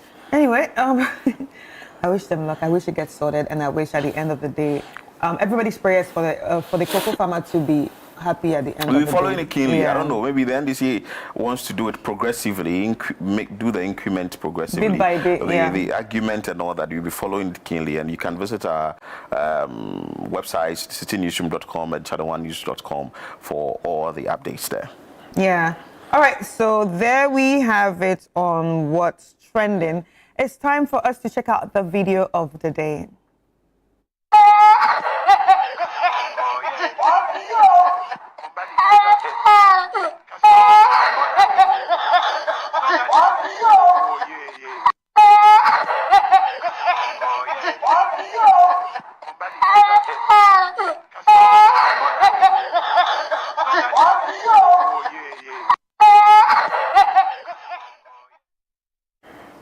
This is not to remind Ghanaians of something that happened in the past.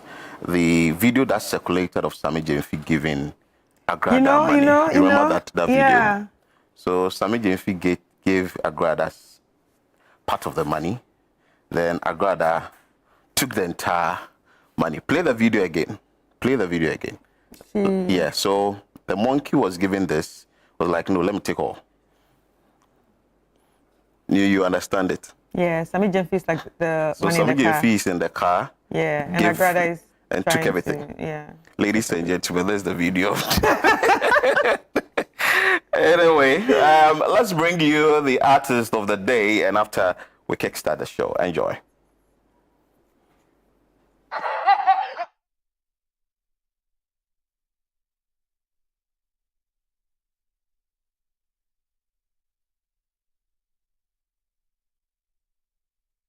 So actually, we are told to move on so that we will move to our communities. Let's start with what is happening in the Volta region. You know it's raining, it's in the rainy season.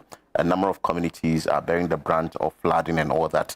This morning on my way to work, there was an accident on the Pokwase side of the Fankor in Sawam highway as a result of slippery roads, flood, and all those things.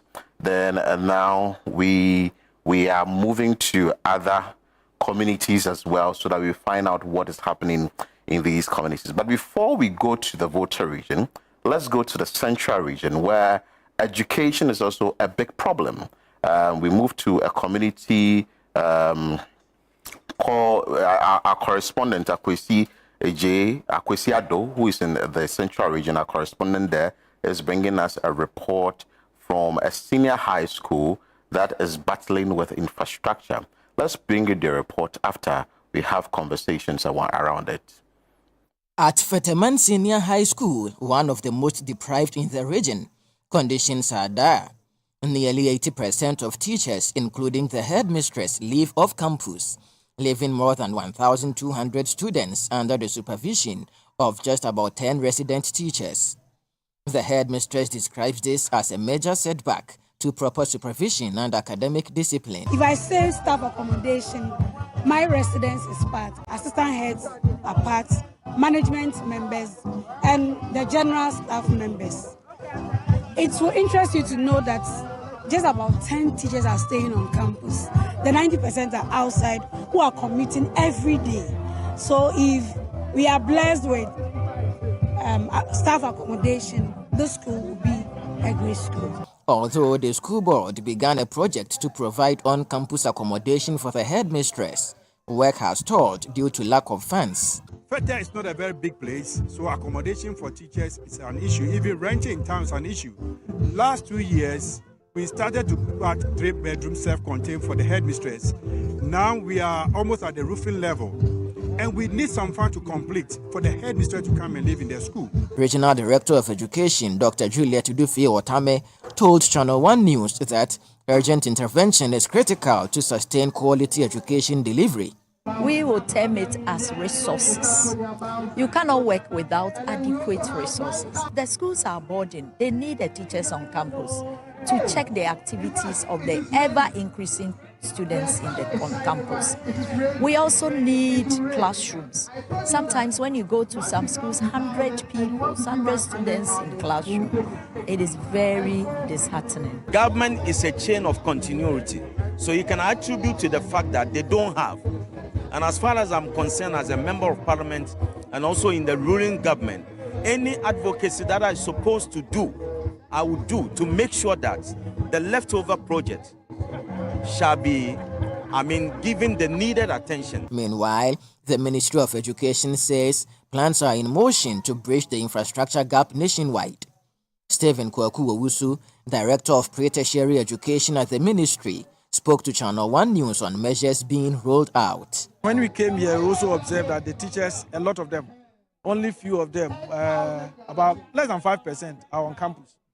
And it is serious in the sense that you can't have a student population of about 1,600 with borders being 1,200 with just few teachers on campus to take care of them.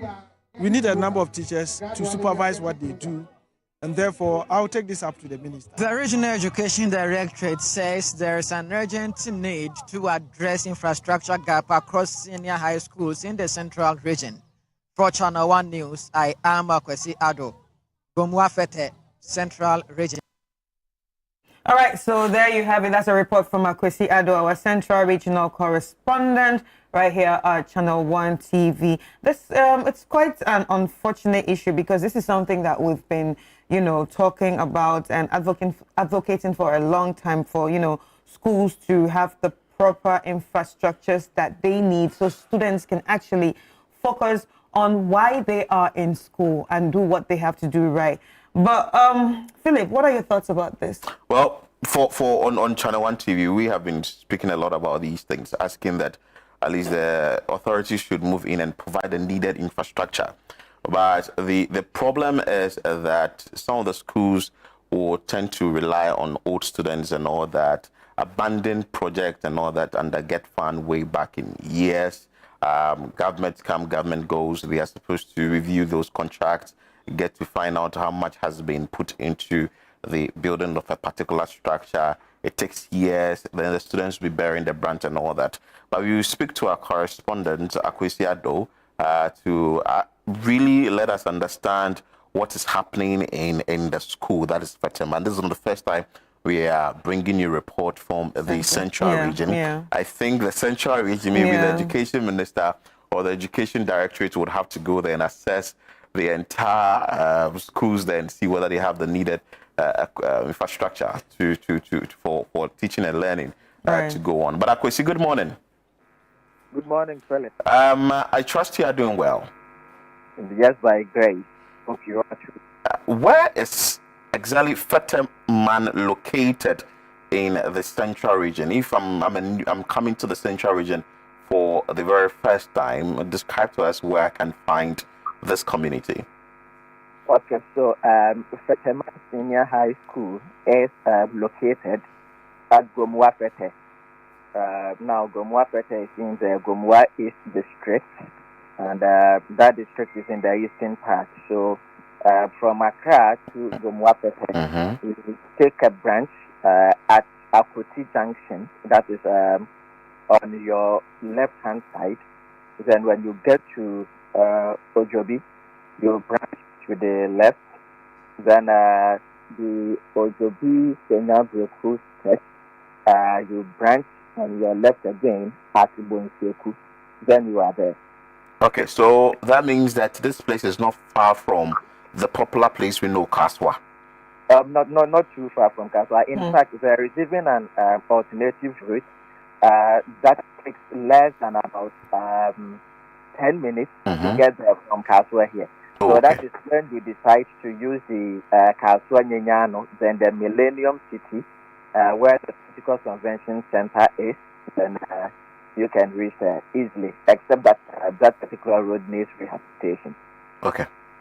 So another question I want to find out from you, that means what is the population of the school? Currently, the school has a population of about 1,200. Yes. Right. And if you talk about the infrastructural crisis that they are, going through, what exactly are we talking about? What exactly are we looking at when it comes to infrastructure? Okay, so before we come to that, let me give this prehistory of the school briefly. So the school was established in 2013 through the intervention of the late Anand, who served as the UN Secretary General. And the purpose for the establishment of the school was to, by way of saying thank you to the Gomwapete community for leasing a parcel of land to be used as a refugee camp at Bujumbura, where it is widely known as Liberia Camp. You recall when the Liberian Civil War broke out, most of Liberians came to settle in Ghana, and that refugee camp was established for them. So by way of saying thank you, the UN decided to establish that school in the Gomwapete community. And so since 2013, they have not had any significant addition to the infrastructure, and it's becoming a worry. And so recently, the borders were really having their meals under trees, and the dormitories were also not completed. The students had to trek from the Gomwapete township itself to the where the school is located, which is quite a distance. But there were some interventions, and then they had a boarding facility, but it is still not, enough for the students. The school has a staff population of over 100, and as we speak now, about 80-85% of them leave off campus. The headmistress herself also leaves off campus, and it is making supervision quite a Herculean task. These teachers, because you look at about let's say 8 or 9 teachers who are supervising over 1,000 students, then it becomes quite a challenge for them. And from what you have indicated, they are requesting for a number of things. When you visited the school, did they tell you whether they've received authorities to come see the things for themselves and also prefer solutions, or what exactly did they tell you? So they haven't gotten the needed attention from authorities. But interventions I mentioned they've had. Now, for instance, the water system in the school was provided to them by the chief in the Gomwapete community. Then the former MP for the area, Kujua Simini, also made some interventions for them. But since then, they have not had any major intervention from government per se. And even though authorities are aware, because authorities have been visiting, they cannot tell specifically what authorities intend to do for them. So it's like any project they want to embark on is self-help. The schools board and the residents of the community, and then the parents would come together, mobilize funds, and then they would start something. So currently speaking, about 2 years ago, they attempted to construct a bungalow for the headmistress. That headmistress, whose name in which the bungalow was being constructed, has even gone on retirement, and another person has taken over. And the project is stalled because they do not have adequate funds to continue the project. And so they keep pleading and begging government to intervene. Wow. So Right. Fetterman Senior High School, Chris, before you come in, let me ask you this one quickly. I know for senior high schools, just a few of them will not be offering courses like science. But with this Fetterman Senior High School, how many courses are they offering? And are they doing everything we know, science, business, home econs, when it comes to agri science and all that? And if yes, if you list for us, do they have a science lab? Do they have the various buildings needed for practicals or all that? Okay, so the actual number of courses run by the school, I cannot tell you, but I know for a fact that they do science. And let me share this intriguing fact with you. The school authorities decided that, look, we are going to admit science students, even without having a science lab. Whoa. So there is this private school in Gomwapete, Hope College. The director of the school is an indigent from Gomwapete, and so he has the interest of the school at heart. And so what he did was that, okay, since you want to start running the science program without having a science lab, your students can be coming to my school when they have science lessons, when they want to use the laboratory, they can come and use our laboratory for the meantime. And then when you set up your own lab, they can go back. So for the time being, what they were doing was that they would set the students at the back to the Hope College. After their science lessons, they would be returned to the Fetterman Researchers Campus. Now, when they have a science lab, it took that same person to donate to them tests to be used in the science laboratory. They also offer this architecture and then textiles and clothing, and then other creative courses as well. They run home economics, general art in addition. Right. So I just wanted to know, how are their grades with all these problems that they face? What are their grades like? Are they acing in their courses, especially when it comes to comparing themselves to other schools? So they've been trying.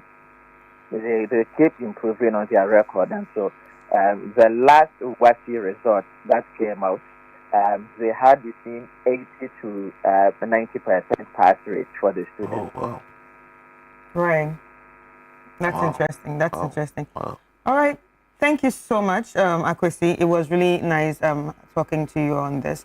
Ladies and gentlemen, so we've been speaking to Akwesi Ado, who's the Central Regional Correspondent right here at Channel 1 TV.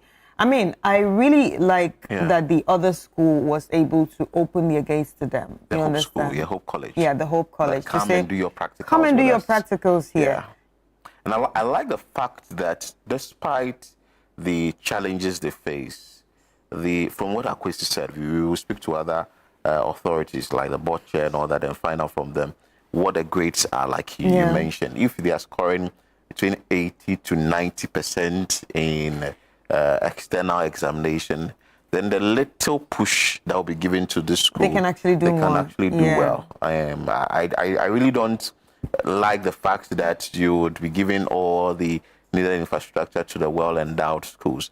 But with these well-endowed schools too, their old students are very sort of, they are particular about the kind of infrastructure in these schools. So you would find a school where the old students will contribute, or this year group, 2009 year group, 2008, 2006 year group, we are putting up a science lab, or we are putting up a computer lab, or we are putting up a lab that can help the agric science students and all that. I think it helps. But joining us on the line is Elvis Joe Annan, who is the board chair for Fetterman SHS. Good morning, sir. Good morning. I trust you are doing well. I'm doing great, and yourself? I'm doing good. Today we are in your school. We are looking at the challenges in your school. We understand you have a few, if not many. But first of all, let's appreciate the the challenges you have in this institution, if you'd want to share with us.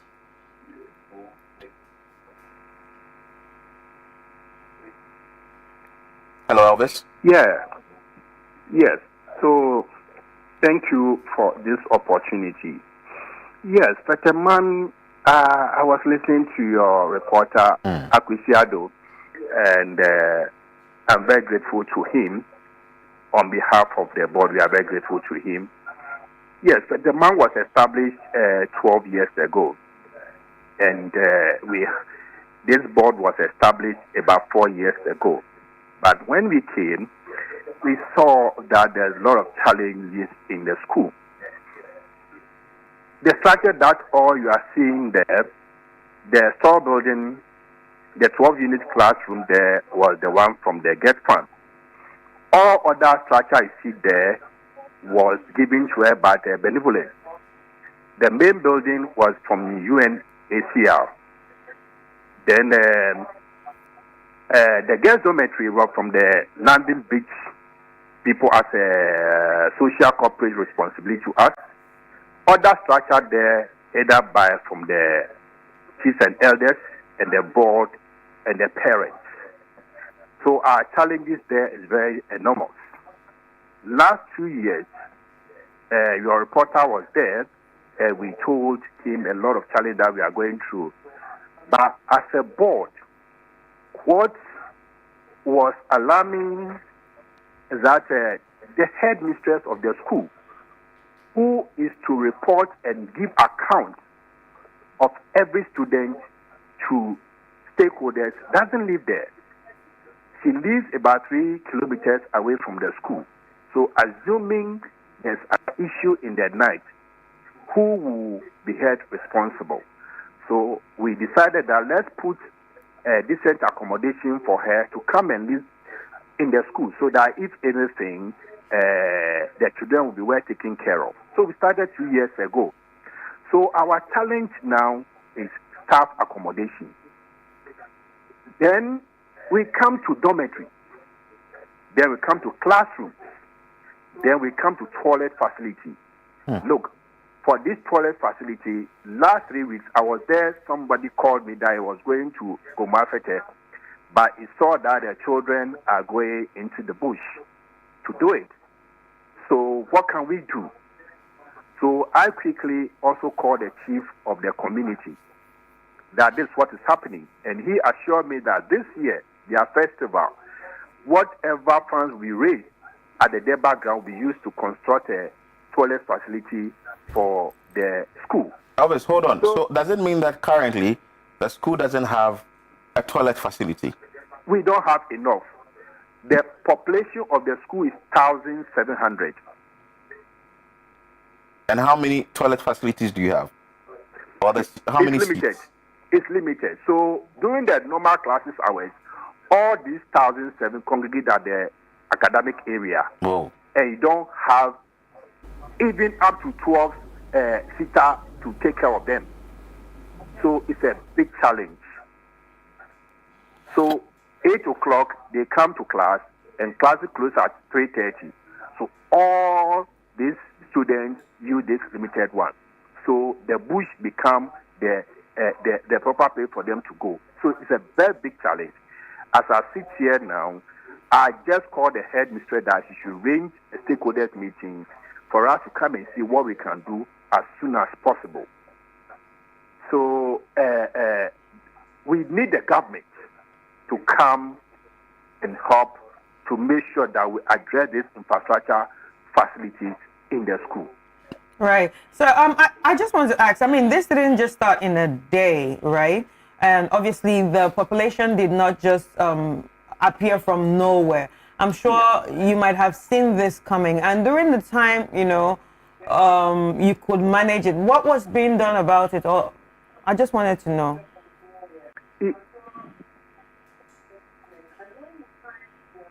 Elvis, you're listening to yourself. If you could reduce your radio set and listen to us. Yes, that's true. So every year, you know, since the 3SH camp came, every year the numbers keep on increasing. And this is a young school, just 12 years. And this is a school when you call PTA, you don't pay PTA dues. So who is bringing? You don't have old students like my former school where old students will come and help. And the government also is not bringing money for such facilities. So what you see there is the effort from the community and the PTA members. You can't imagine that I'll go to PTA meeting or go to stakeholders meeting and I'll ask them to bring money to do something. Yes, we saw it coming. If your reporter comes there again, you see a toilet facility being constructed by a company, but it has been abandoned. Right. We've gone to the district assembly to ask them if we can use it. They said no, because the moment you go and open it, there will be a court case on you. Wow. Just last month, I tasked the maintenance officer to go to the district assembly to go and find out what can we do, because that thing is on our land, it's not completed, and we need a place. So in fact, that's all part of the reason why I've called for stakeholder meeting, for us to go and meet to address some of these things, because we cannot allow this thing to continue. Right. Were you able to reach the company? Pardon me? Have you been able to reach that company? We don't know the company, so I've asked them to go to the district assembly. You know, these things, people will come They come and do it and go. Right. You know how government does it. So that's what we are doing. In fact, I've spoken with the new MCE to assist her to do some of these things. So we are making all the effort to make sure that some of these things are addressed. I wish you find time to come to Goma Peterman Senior High School. Then we take you through the school. Then you take pictures, you watch your video, you compare 2 years ago and today from your videos and see what we are doing. In fact, let me commend the teachers of this school. Any teacher in this school, I can say that is a selfless person. Yeah. Because these are teachers who are living there are people who themselves contributed money. Then we molded blocks to build the accommodation that they are living in for them. Right. So it's not from the government. Yes. So that means the teacher bungalow is also another problem. Yes. Teachers bungalow. Yes. So the government doesn't have even one even single room for a teacher to live in the school. And how many teachers are on campus now? Now about 10 teachers live on campus. 10 teachers. Only 10. Yeah. Out of 1,200 students living there, boys and girls. Only 10. And like I said, I wish you come. Teachers in this school are sacrificing. I heard you asking Akwesi Ato their results. Yeah. 3 years ago, when the school wanted to celebrate its anniversary, I and then former regional director said we will not allow them to celebrate anything. What are they going to celebrate? Until we see a better result. Remember, about 3 years ago, teachers went on strike. During the strike period, that's where we engaged them to come and report and explain to us as a board why that results and what they can do. And lo and behold, they came on that day when they were on strike. They came and explained the challenges and what we can do. People gave books, people gave calculators to help the students because students said because it's free SHS, they will not buy books, they will not buy calculators. People gave, including the Queen Mother of that area. 2 years ago, the results came to about 70-something%, and just 2024, the result was quality pass. I gave to the regional officer to do the assessment so that I would not make any mistake. The quality pass for students from this school that you are seeing was 86.4%. Whoa. Yes. And let me thank Hope College. They have been the school that has supported us even when we need beds. Sometimes they give us food. Wow. But Hope College is a private institution. It's a private college. Wow. Yes. Yes. And you understand you do not have a science lab and that you we fall don't on. have. You fall on that of missing. Okay. So they come and support us. So when we are in need of something, I call the director there. We build that relationship with them. Even on the speech and prize giving day, we said we needed 450,000 cedis to complete this building. Would you believe that the director there said they are going to give us 10% of that money to support us?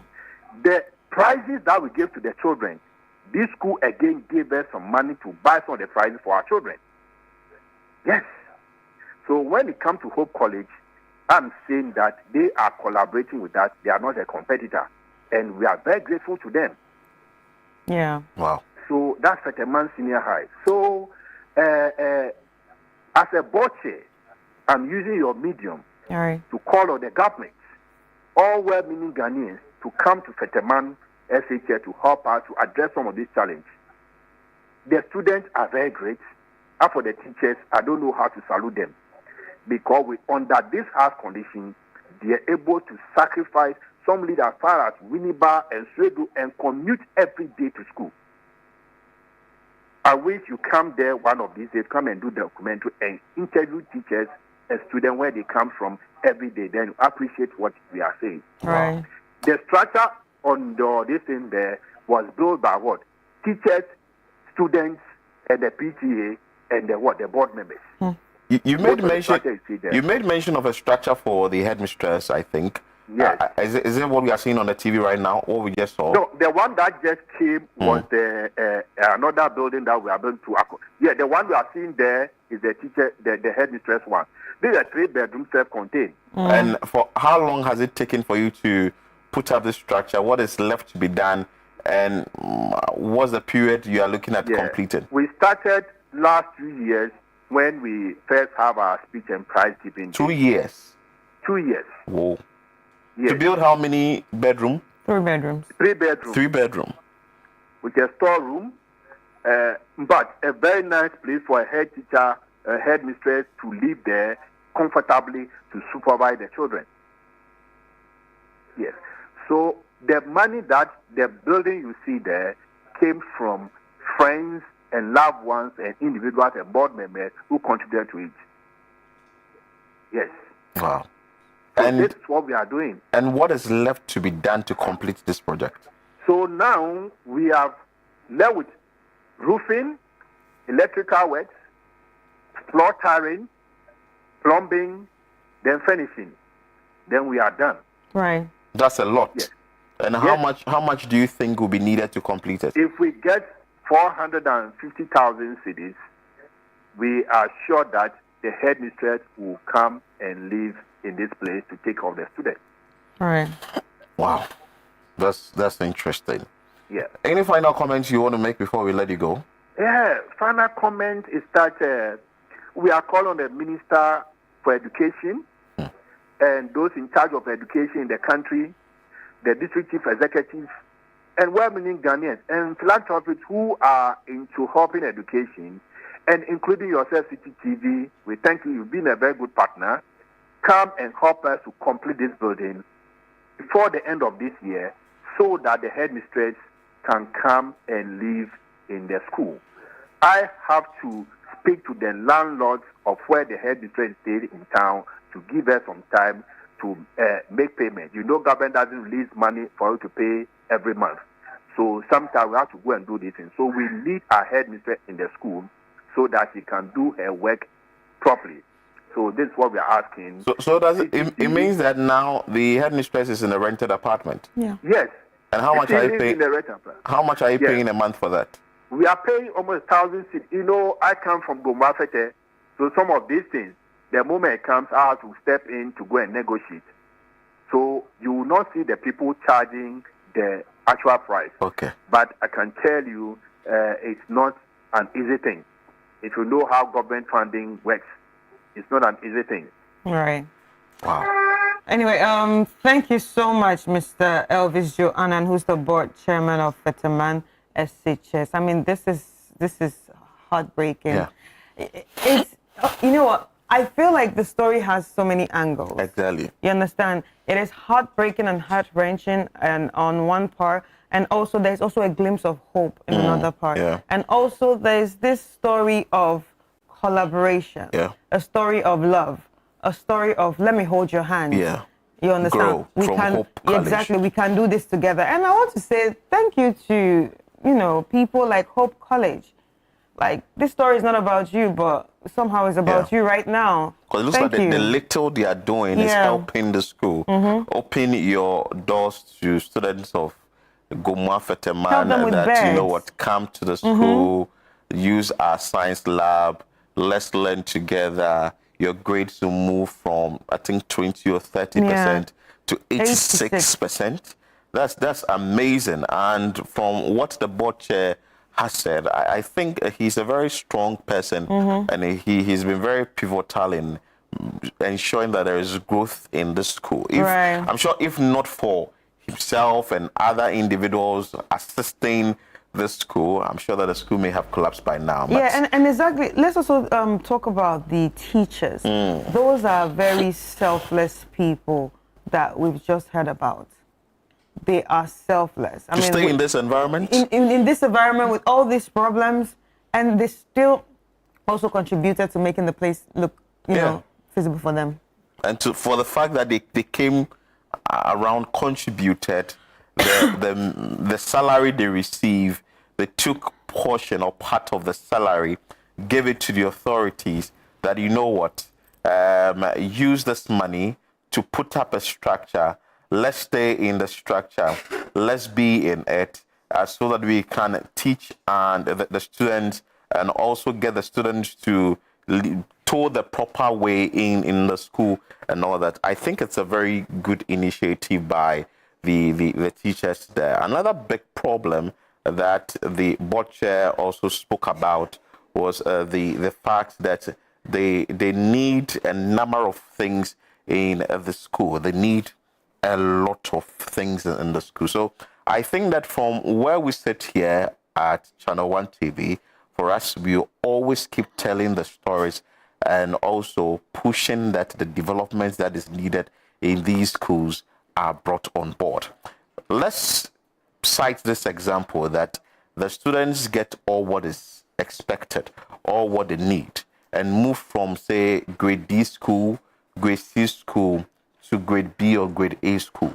You would now notice that the enrollment will increase and people would see the school to be an attractive place that they will all want to take their awards to, not the grade A schools that we've always been seeing. But like the board chair has stated, the board chair has called on benevolent individuals like Oliver Twist. They are still asking for more.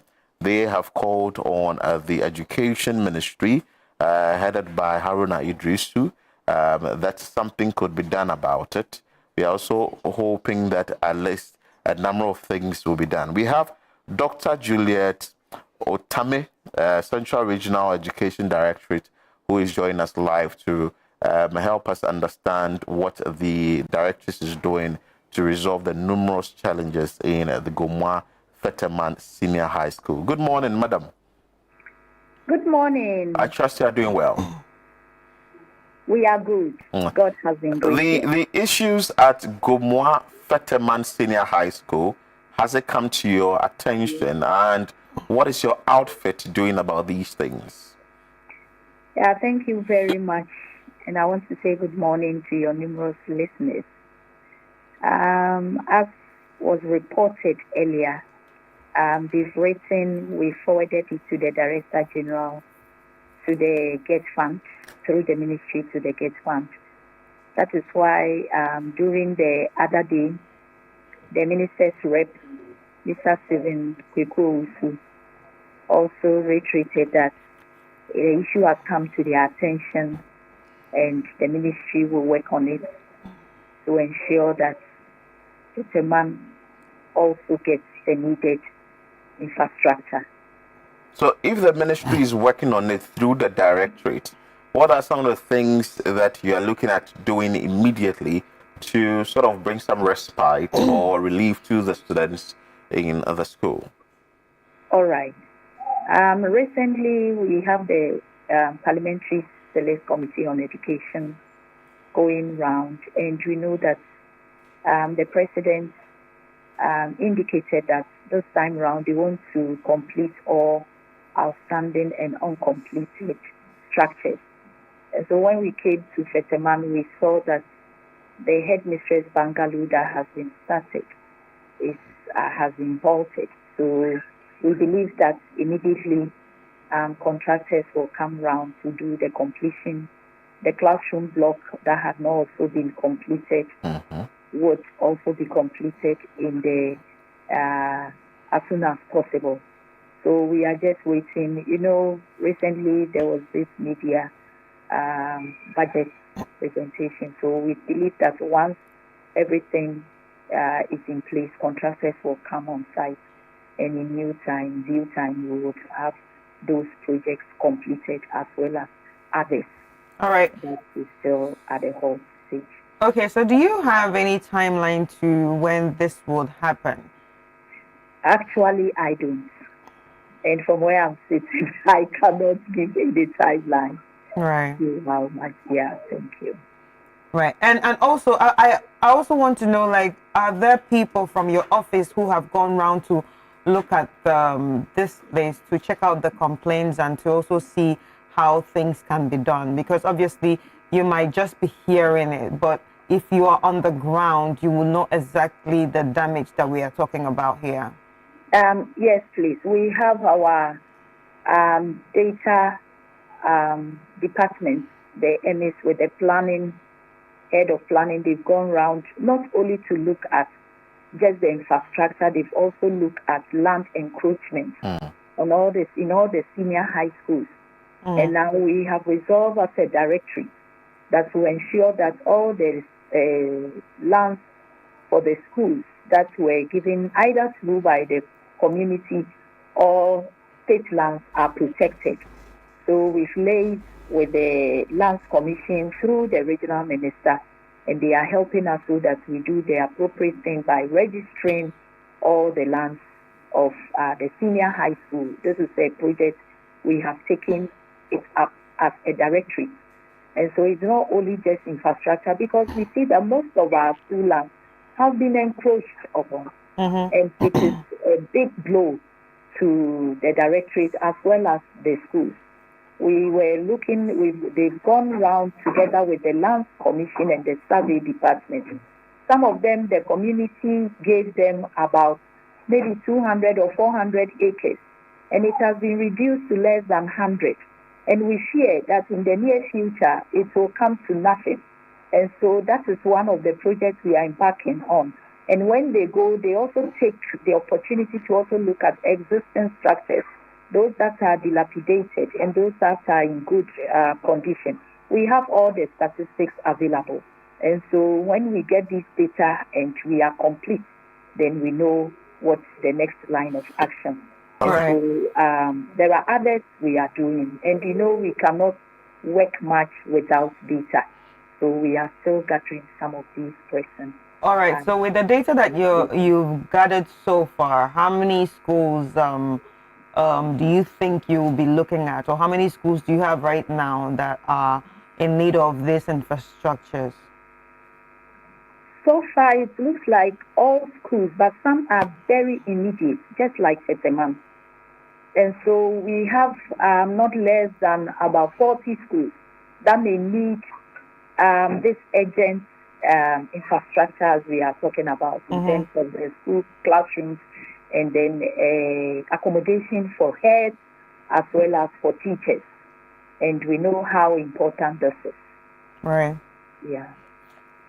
But if you want to name these schools for us, because now we are looking at Fetteman Senior High School, but we are giving you opportunity. Maybe the authorities are watching, people are listening, benevolent individuals are also watching, organizations are also taking note. If you want to share with us, aside Fetteman Senior High School, which other schools are also in dire need of what the Fetteman Senior High School is also looking out for?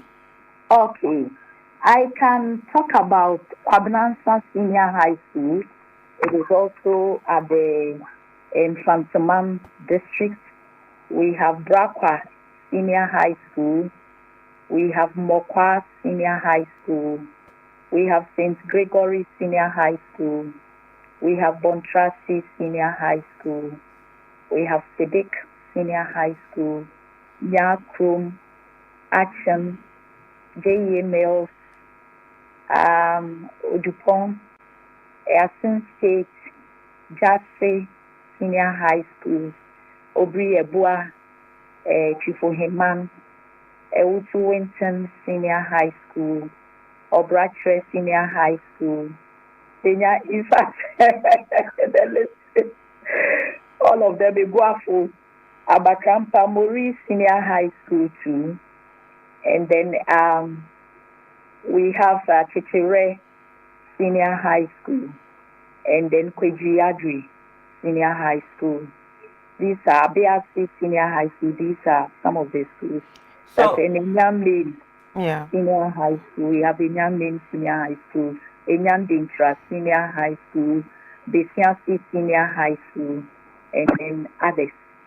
Right. So we are looking at more of senior high schools. Yes.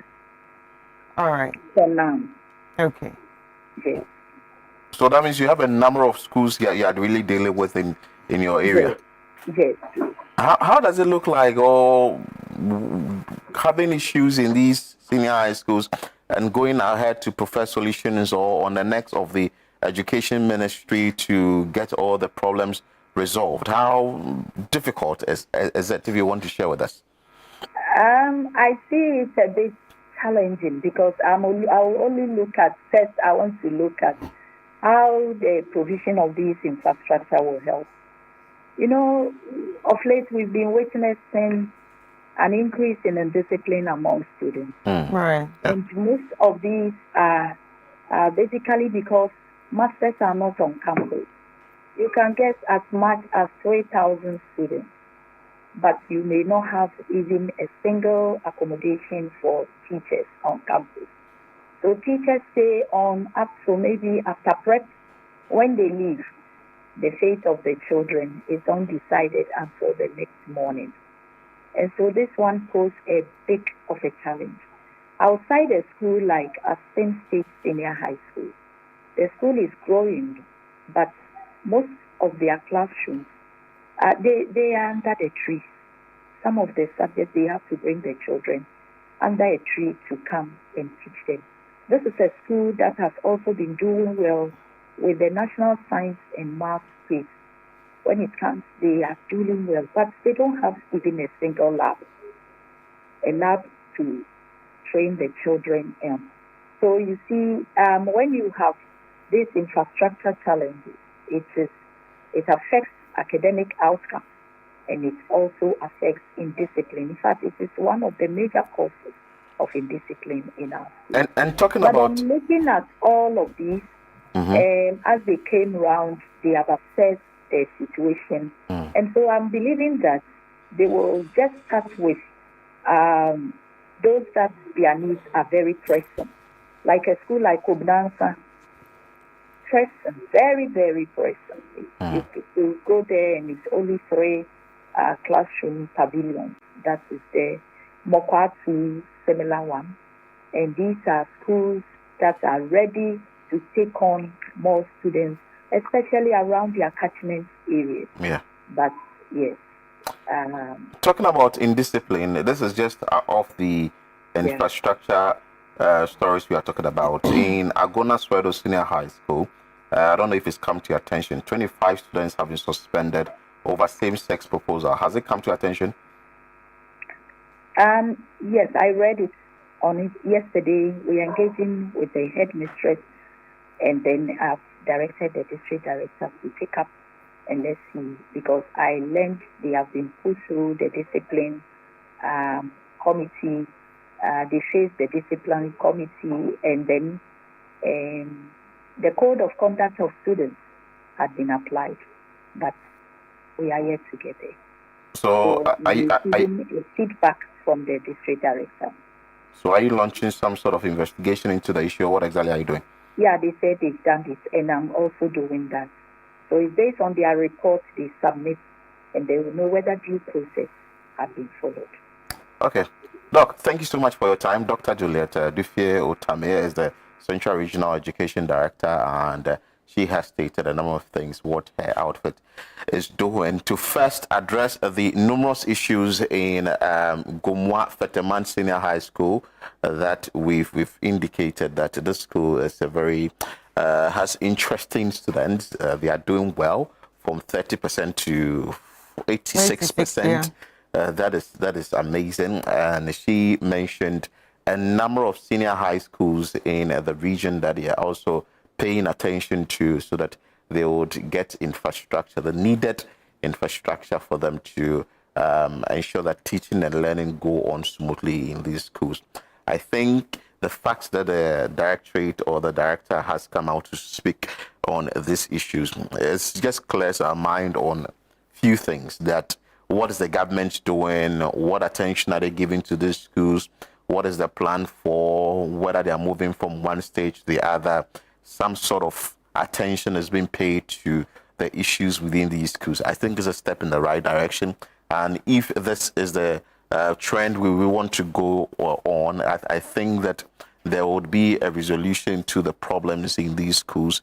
Again, benevolent individuals moving in to get the problems resolved will be a step in the right direction, because governments cannot do all. Right. And I also think that it's important for other schools to sort of like emulate what this school is doing.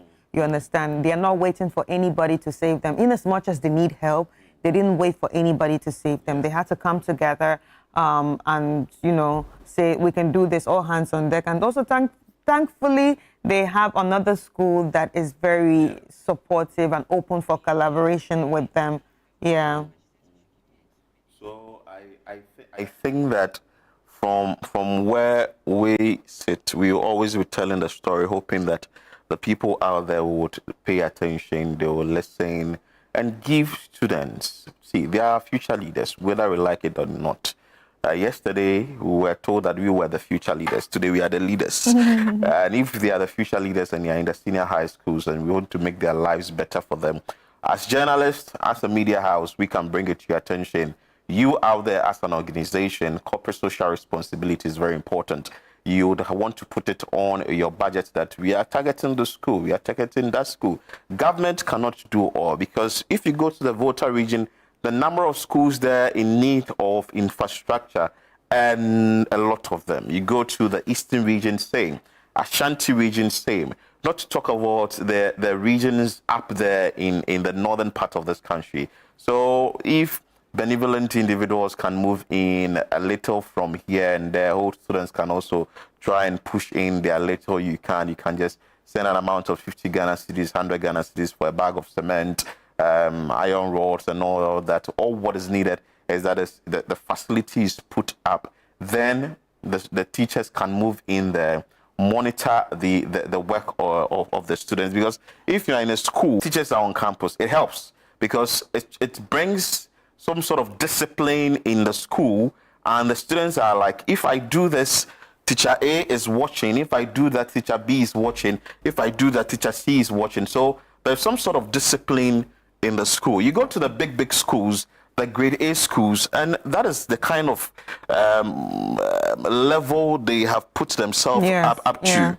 because the head teacher is there, the headmaster is there, the housemaster is there, the house mistress is there, other teachers are all on campus. So you don't tend to sort of misbehave. The little attitude or behavior you show that is like you're swaying or is opposite to what has to be done on campus, you'll be punished. So I think that the Fetaman Senior High School and all other senior high schools in the Central Region need the best. You can go through the directorates, ask them, the benevolent individuals and organizations, you can go through the directorates, ask them what you can do for a particular school, which school is in dire need of the needed infrastructure. Then we take it from there, Chris. Yeah, I think it's important. We can all do this together for the future of the next generation. Anyway, that's what we have here for, being in our communities. Thank you for joining us. But we'll take a quick break, and when we come back, we have more on the show for you.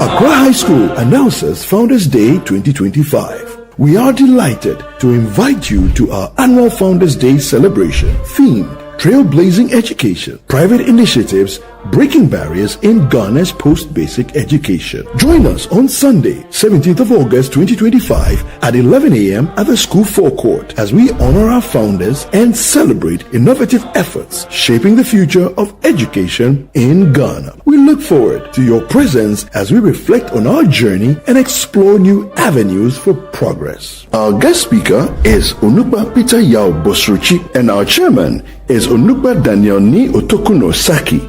Don't forget, it's Sunday, 17th of August 2025 at 11 a.m. at the school forecourt. See you there. Redimentis Opportunitatem.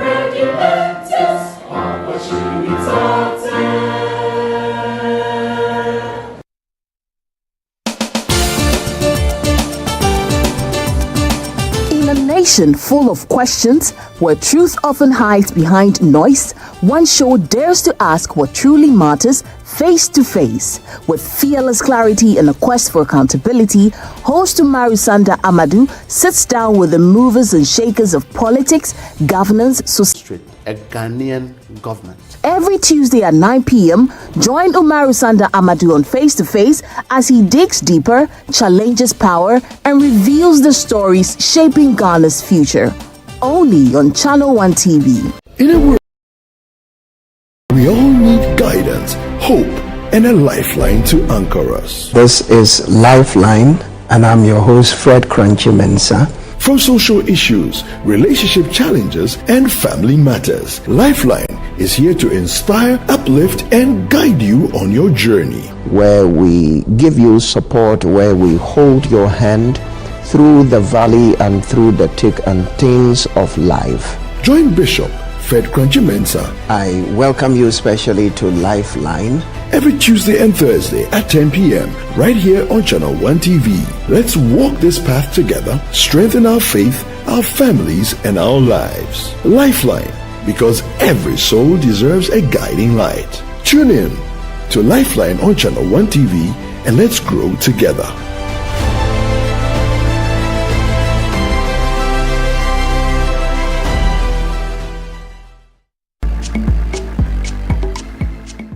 Now, she is a culinary dietitian. She's very passionate about healthy food, healthy living. I mean, it explains why she entered the profession that she did, right? Allow me to welcome Georgina Elom in Tem. I came with this gift for you. Thank you. The dietitian. Thank you so much. I see kontomire. Yes. I see yam. I mean, you mentioned abu, but I'm seeing things that usually don't go with abu. The turkey berry, when you take it raw, there's an element in it that inhibits the iron absorption, so you don't get the full benefit of the iron. So when you boil it or parboil it, that element is taken out, it sips into the water, so you get the full benefits of the iron. So I see people blending it raw and drinking it, and I just laugh. Our oyster mushrooms, washed, cleaned, are in there as well. And that's our protein for today. Look at that. Gorgeousness. What's cooking? Oh my God. Hi. Hi. How you doing? The place looks greeny. Yeah. What?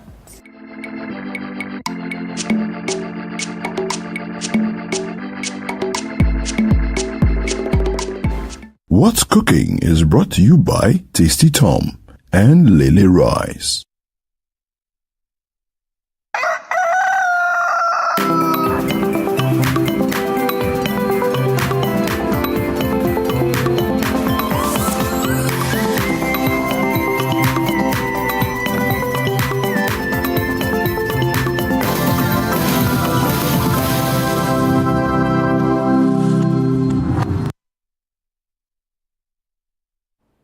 Welcome back. It's still Breakfast Daily, and right now we're about to have a conversation that will interest you. So feel free to send in your questions via the WhatsApp number on the screen, and we will get to read it on the show and ask the right questions to our resource person. So joining me in the studio today is Mr. Joseph Dankwa, who's the General Secretary at GAND, the Ghana Academic of Nutrition and Dietetics.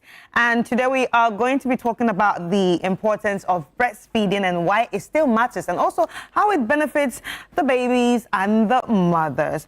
And if you didn't know, the first week of August is actually World Breastfeeding Week. So that's why it's important for us to have this conversation. Welcome, Mr. Joseph. How are you? Fine, thank you. Thank you. It's nice to have you here. So usually when we talk about diets, we always talk about the diets to our own perspective, but now it's from mother to baby, breastfeeding. First of all, why is breastfeeding important? Breastfeeding, it's very important because it's the first food you introduce to a child. Mm-hmm. And breast milk in itself, I call it the first vaccine for the baby because it protects the baby against infections, which could otherwise lead to problems like stunted growth in children. Right. So why is it important that there's actually a week for breastfeeding, like World Breastfeeding Week? Why is it important for us to have this celebration? I'll take this from the point of the baby's food security, which has to do with how the baby is able to access food readily when the baby needs it. When we live in a country where policies does not support the mother in a way the baby has access to the breast milk, it becomes a big problem. So we dedicate this week, being the first week of August, to promoting breastfeeding, to encourage governments and policymakers to enact policies that will support the mother to be able to make the breast milk available to the baby. Right. Now let's talk about how breastfeeding actually affects babies. And now, how does it prevent, stunting and wasting when it comes to breastfeeding? So in promoting breastfeeding, we talk about the exclusive breastfeeding, where we promote the mother breastfeeding the baby exclusively for the first 6 months. The first 6 months, it means that the breast milk is all the child needs to satisfy hunger and quench thirst. Right. So when the baby is not getting access to the breast milk, meaning that nutritionally the baby is not getting the nutrients they require to grow and thrive, that can throw the baby into a state of malnutrition. And so far as stunting is concerned, stunting is the what we say as low height for age. It means the baby is not going to grow as tall as he's supposed to be when you compare to the baby's peers. Right. And this is usually also caused by infection. So if we do not promote breastfeeding holistically as it's supposed to be, babies will be malnourished, babies will suffer from infection that may lead to stunting, because even with the little nutrition they get, they are going to channel it towards fighting infection other than investing it in their growth. Right. So when you talk about breastfeeding exclusively, that also means while breastfeeding during this 6 months, the breast milk is the water, it's the food, it's the everything. It's everything. Right. Everything the baby needs to nourish and thrive, it's in the breast milk. Right. So are there any evidences that actually support that breastfeeding is a key factor to a child's survival? Yes, a lot of researchers have proved this fact, especially in the cognitive ability of babies later in school. Babies who are exclusively breastfed are known to do well academically as compared to babies who are not exclusively breastfed. And the research says it all. Wow, wow. So now what is the economic benefit for a family? So if you consider exclusive breastfeeding, where you are supposed to feed the baby only breast milk for 6 months, you are able to save money. The money you would otherwise spend on buying baby formula, you can save it for later time when you can do something with it. You understand? And on a holistic point of view, so far as national economy is concerned, if a baby is not exclusively breastfed and there's a problem of infection and malnutrition, in Ghana, most part of our GDP, government spends over $3 million in tackling malnutrition among babies under 5. So in Ghana here, if we promote exclusive breastfeeding, the government is going to save on this much money. Right. So how do we now promote exclusive breastfeeding to a society that, it's not so used to exclusive breastfeeding? I'm going to use myself as an example, right? So when I was doing exclusive, like my child, that's the only child I have. So that's my first and that's my last for now. So for now. So I'm just saying, that was my first time hearing about exclusive breastfeeding. And I was like, okay, why not? The doctors know what you're talking about. So when I went home, my parents didn't understand, especially my dad. He's like, what? Is the baby Samson? Why is he not going to drink some water? You understand? So in a situation whereby a lot of people are very ignorant to stuff like that, how do we now encourage them? How do we now teach